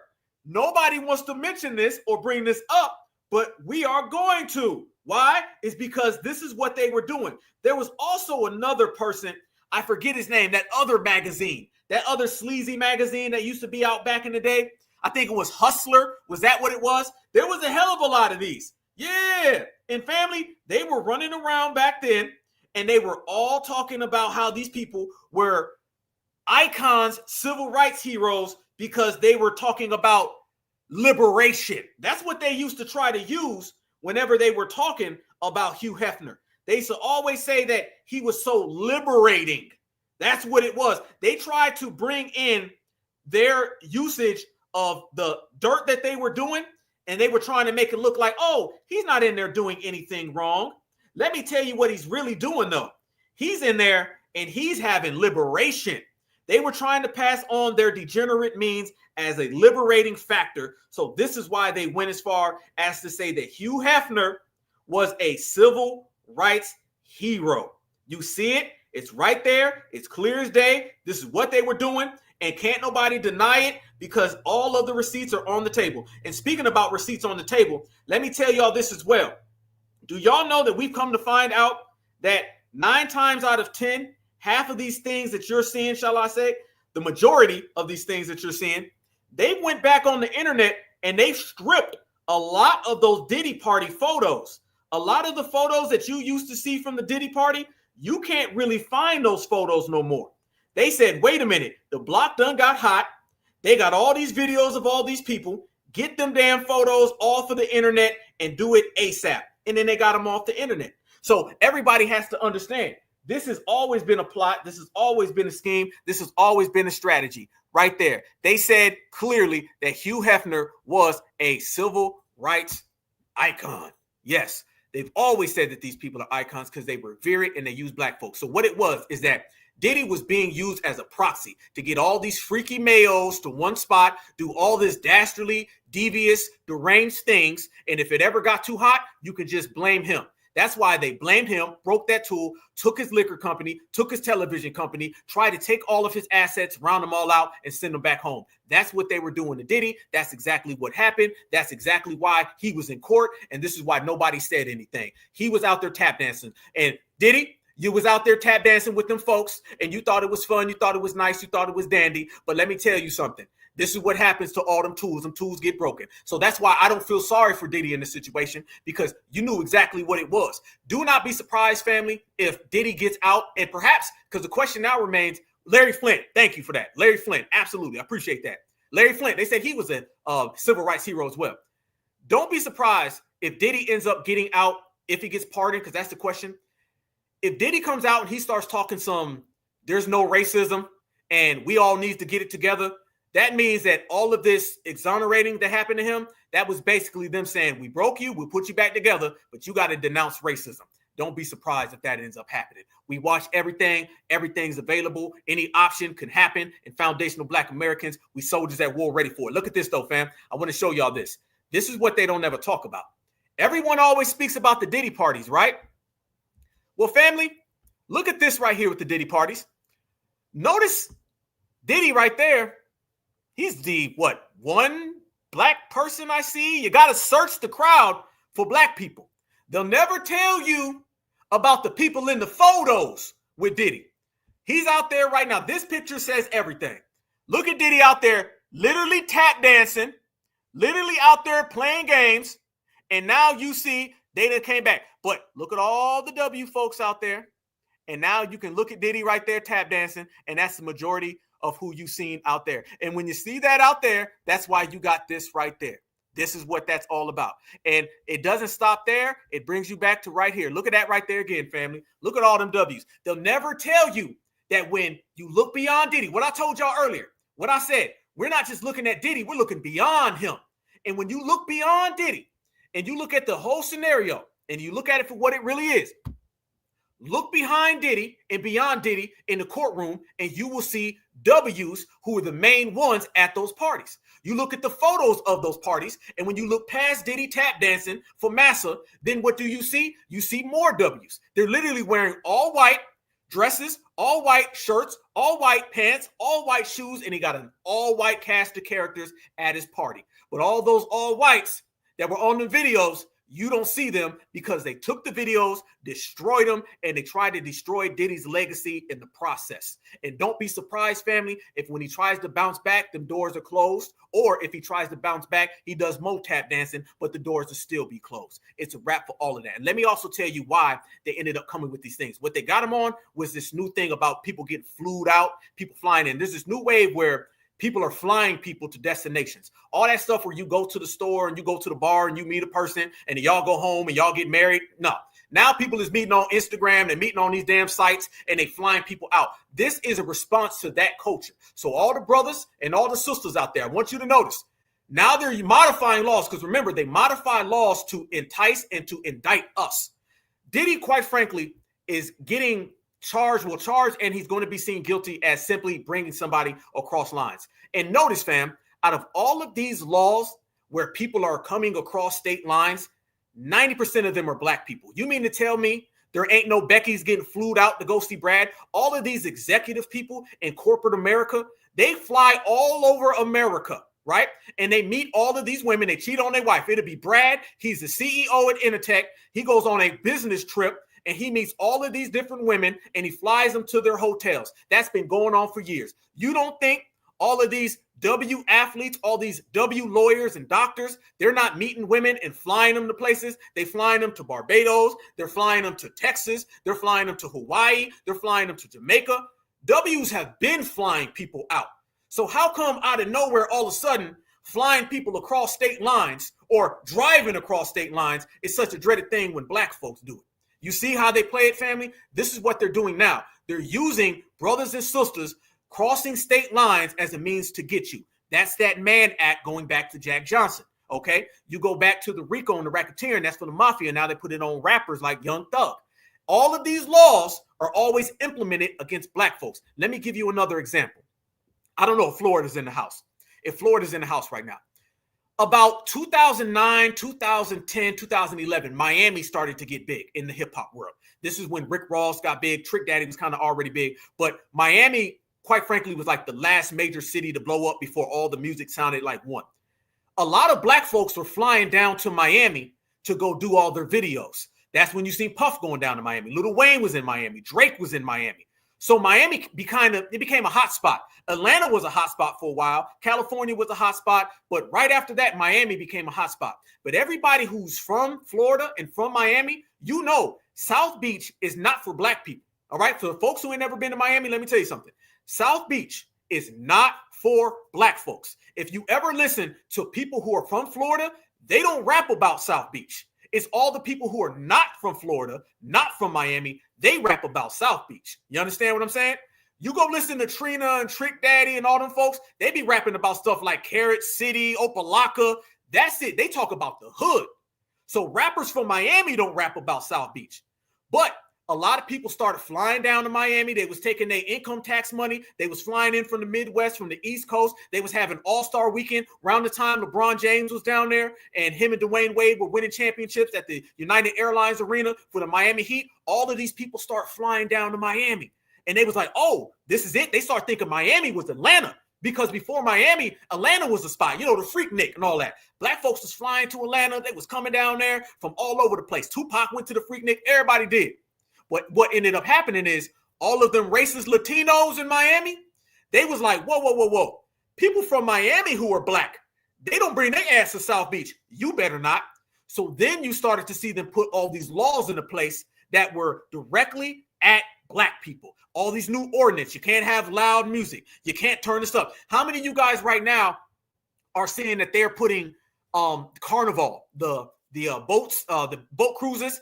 Do y'all know now Carnival is out there and they're telling people that they're not going to play rap music anymore and the clubs aren't going to play rap music? Yeah, I'm telling y'all, every law is subjected to your ass. Sooner or later, I don't care if they get a W one day, they get Hector another day. Eventually, they're going to go back, rewrite that law, or they're going to misinterpret it to put it on you. The same way the RICO was for the mafia, now it's for two big rappers that don't even go gold. Yep. This is what they ended up doing. That's how they do it. Yep, Miami. Yep, absolutely. This is the way they always played the game, family. So they took Miami and they started putting in laws. How many of y'all seen the videos about a year and a half ago where Jacquees, no, it was about 2 years ago. Jacquees, the singer from Atlanta. Jacquees went down there to Miami and he thought he was in Atlanta. He was going to ride around in his little Benz. He thought he was flossing. He got pulled over and he thought that he was in Stone Mountain, and them racist Latinos snatched him up, threw him around. Y'all remember this time last year, Tyreek Hill, the football player for the Miami Dolphins, they snatched him up, put the damn knee and the elbow on his neck. Black folks ain't supposed to do that. They do that out here in Savannah. Out here in Savannah, they got a big famous beach out here, and they got something called Orange Crush. Orange Crush is where all of the black folks go and party, right? They also have this St. Patty's Day thing on River Street. On River Street, St. Patty's Day, all these W's, they get drunk, they get punched, and they fall downstairs. They fight all the time. It's extremely violent. They haven't put one ordinance or law to stop the violence. As a matter of fact, they promote it. Conor McGregor came all the way to Savannah. Yeah, Conor McGregor, a guy from Ireland, comes to Savannah to talk about St. Patty's Day. And then they have parades and everything. Now, since black folks are going to have this Orange Crush thing at the beach, family, you got the whole dominant society right now putting up ordinance, talking about preserve the island, basically keep the blacks away, get the Negroes the hell up out of here. Now they got all these ordinances to stop black people from coming. Yep, they changed the laws and changed the rules, but they don't do that for the W's. None, not at all. And that's exactly what ends up happening with these laws today. Fam, do you know that the RICOs and the racketeering and all the trafficking, let me tell you what trafficking became about. You know, like I know, trafficking when we were all younger was about Julio Romero Gonzalez pulling up in a van, and he got about 32 underage kids in the back of that damn van. When the hell did trafficking go from literally trafficking children to now telling your girlfriend come across state lines and I'm gonna cash app you $20? If you cash app somebody $20 for a damn Uber and she has to cross county lines and y'all come and y'all have some fun, you can go to jail. Yep. You know why this became, family? This became a law based on pimps. Yes. Yep. The racketeering charges and all that is one thing. That was for the mafia. Trafficking became a law because pimps were getting paid money and they weren't paying taxes. That's what it is. Go watch the great documentaries called American Pimp. Rest in peace to Kenny Red. Shout out to Gorgeous Dre. Shout out to Bishop Magic Don Juan. Much respect. Go watch that documentary, and what you'll see is around the late 90s is when they started to do these things. They used to have brothels. You guys remember the brothels where the W's would go there, the mayor would be there, the governor would be there. All of that song, you know, Lady Marmalade. They're down there in Louisiana telling you that they're call girls and they're hookers. They was open with it. They was straight open with it. Listen to the lyrics of the song. Listen to the lyrics. They out there saying that they call girls. They going out there getting paid. They slanging it all over the goddamn place. The dominant society was absolutely positively cool with prostitution. They always were. Until pimps started making money. Then it became a terrible thing. And then eventually they start saying, let's use these trafficking laws for pimps. And then it went from pimps to Marquise just trying to get a little something tonight from his girl that lives about a mile away. You see how it went from the brothels is okay. Then trafficking went to Julio with all the kids in the van. Then it went to the pimp getting money. And from the pimp, now it just went to the 19-year-old who wants to bring his girlfriend over tonight. That's how these laws go. They always go like that. So you got to be aware. You got to be cautious. You got to be careful. That's why we were watching the Diddy case. That's why Foundational Black Americans were calling out all the inequities, all of the injustices, because we understand they'll use Diddy, and next thing you know, everybody will get locked up off the same thing. You allow them to do a one-man RICO, and you watch the way that one-man RICO gets cast upon all of us. This is the way they've been doing it for a long goddamn time. So we've been watching that. We've been studying that. We've been identifying that. That's why I tell everybody, it went from a freak off to free Diddy. And now it looks like that case is going to be, resolved, and that trial is going to be done. The sentencing to come back October. We'll see what happens. He'll get some time. No matter what, it's going to be a slap on the wrist. And no matter what, according to him in the courtroom today, he seemed very goddamn happy, okay? He was very happy in the courtroom today because he understood it could have been anything other than that, but he ended up with this right here. So, yeah, he's a happy man. He's a happy camper because the situation didn't go down the way that they wanted it to go down for them, and he ended up beating the RICO. But this is how all of these cases happen, fam. They always use something, and it starts as the catalyst. One thing black folks have to always do, you got to watch everything. You got to watch everything. You got to examine everything. You got to call everything out. The same way I'm telling you that they take these beach parties of black folks and they put laws on them is the same way they did, like I told you, in South Beach. Be a black person, use your income tax money and go down to South Beach right now, and you're going to have to deal with all the goddamn racist folks down there. And they're going to put an ordinance in for loud rap music, anything. I remember Tariq said a long time ago, Tariq said they basically just criminalize black culture. They find out what black people like to do, and then they just make it a crime. Oh, black folks like loud rap music because they like big speakers. Let's make big speakers and rap music a crime.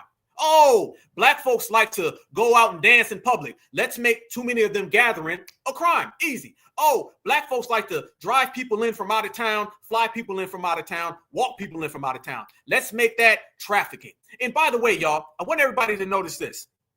Isn't it funny that while you have millions of people being trafficked across the border, they was worrying about P. Diddy trafficking a couple chicks that, by the way, his girl was down for anyway. By the way, it was paid to play. And by the way, as well, when you're talking about a RICO case, that means that you are basically controlling the finances. All of the studies and all the facts and all the receipts that came out in the evidence is that Diddy and Cassie were paying these people. They were paying these people. These people were not paying them. They were paying these people. You literally have these folks to the sex workers, and they were on there and they were admitting they were getting paid. So it wasn't about Diddy exploiting these people for money. It was about these people getting paid to do their job. And if you think Diddy's the only person in New York City that this is happening to, I promise you right now, all the mayors, all the governors, look who's in office right now is the president of the United States. They all been paying for some you-know-what, okay? So the same time, all of these powerful people that disappeared in those videos, yep, all those celebrities that disappeared in those videos, they took the videos, they trashed the videos, they burnt the videos, they're gone. It's the same exact time you had Julio Romero Gonzalez. And Julio Romero Gonzalez has open borders. So when we sit here and we say that there's been an open border policy and millions of people have been coming into the United States illegally, they've been trafficking these damn kids. So you need to worry more about Julio and Hector trafficking 150 kids opposed to worrying about Diddy having somebody come over to rock Cassie and then to go ahead and give her one of them showers. That's what you need to worry about. But Foundational Black Americans called out the whole thing. So let's make this clear. We already knew what was going to happen. We already been on code. All this new stuff that they found out in the courtroom, FBI been saying it for a long time. So this is reason number 3,152 and a half on a Wednesday afternoon of why we're always right and they're always wrong. And they just going to have to deal with that, family. But let me make this crystal clear. FBA, we ain't rocking with no sides. We rocking with our side. So I don't give a damn who it is. If it's wrong, it's wrong. And it's funny, fam. You notice how when Foundational Black Americans say we're not going to go protest for somebody, they always say, well, wrong is wrong. Y'all should stick up for injustice. When we say, no, we're not going to stick up for the Palestinians, they've been anti-black. But it's not about them. It's about an injustice. No, we're not going to go stick up for all of the Mexicans. They're anti-black. But yeah, they have been anti-black, but it's about the injustice. Anytime we say we're not going to go fight for somebody, they say, don't worry about all the names they called you. You need to stand up for them because of the injustice. Well, I'm going to use that same energy because this is the matching energy era. If you tell me I need to go march with the Hispanics, even though they're anti-black, because of it's an injustice I need to fight for. If you tell me I need to go stick up for the Palestinians, even though they're anti-black, because this is an injustice, well, I'm going to say I'm going to defend Diddy in this case as well as every other black person. Because they're black? No, because it's an injustice. Same energy, same time, all the way around.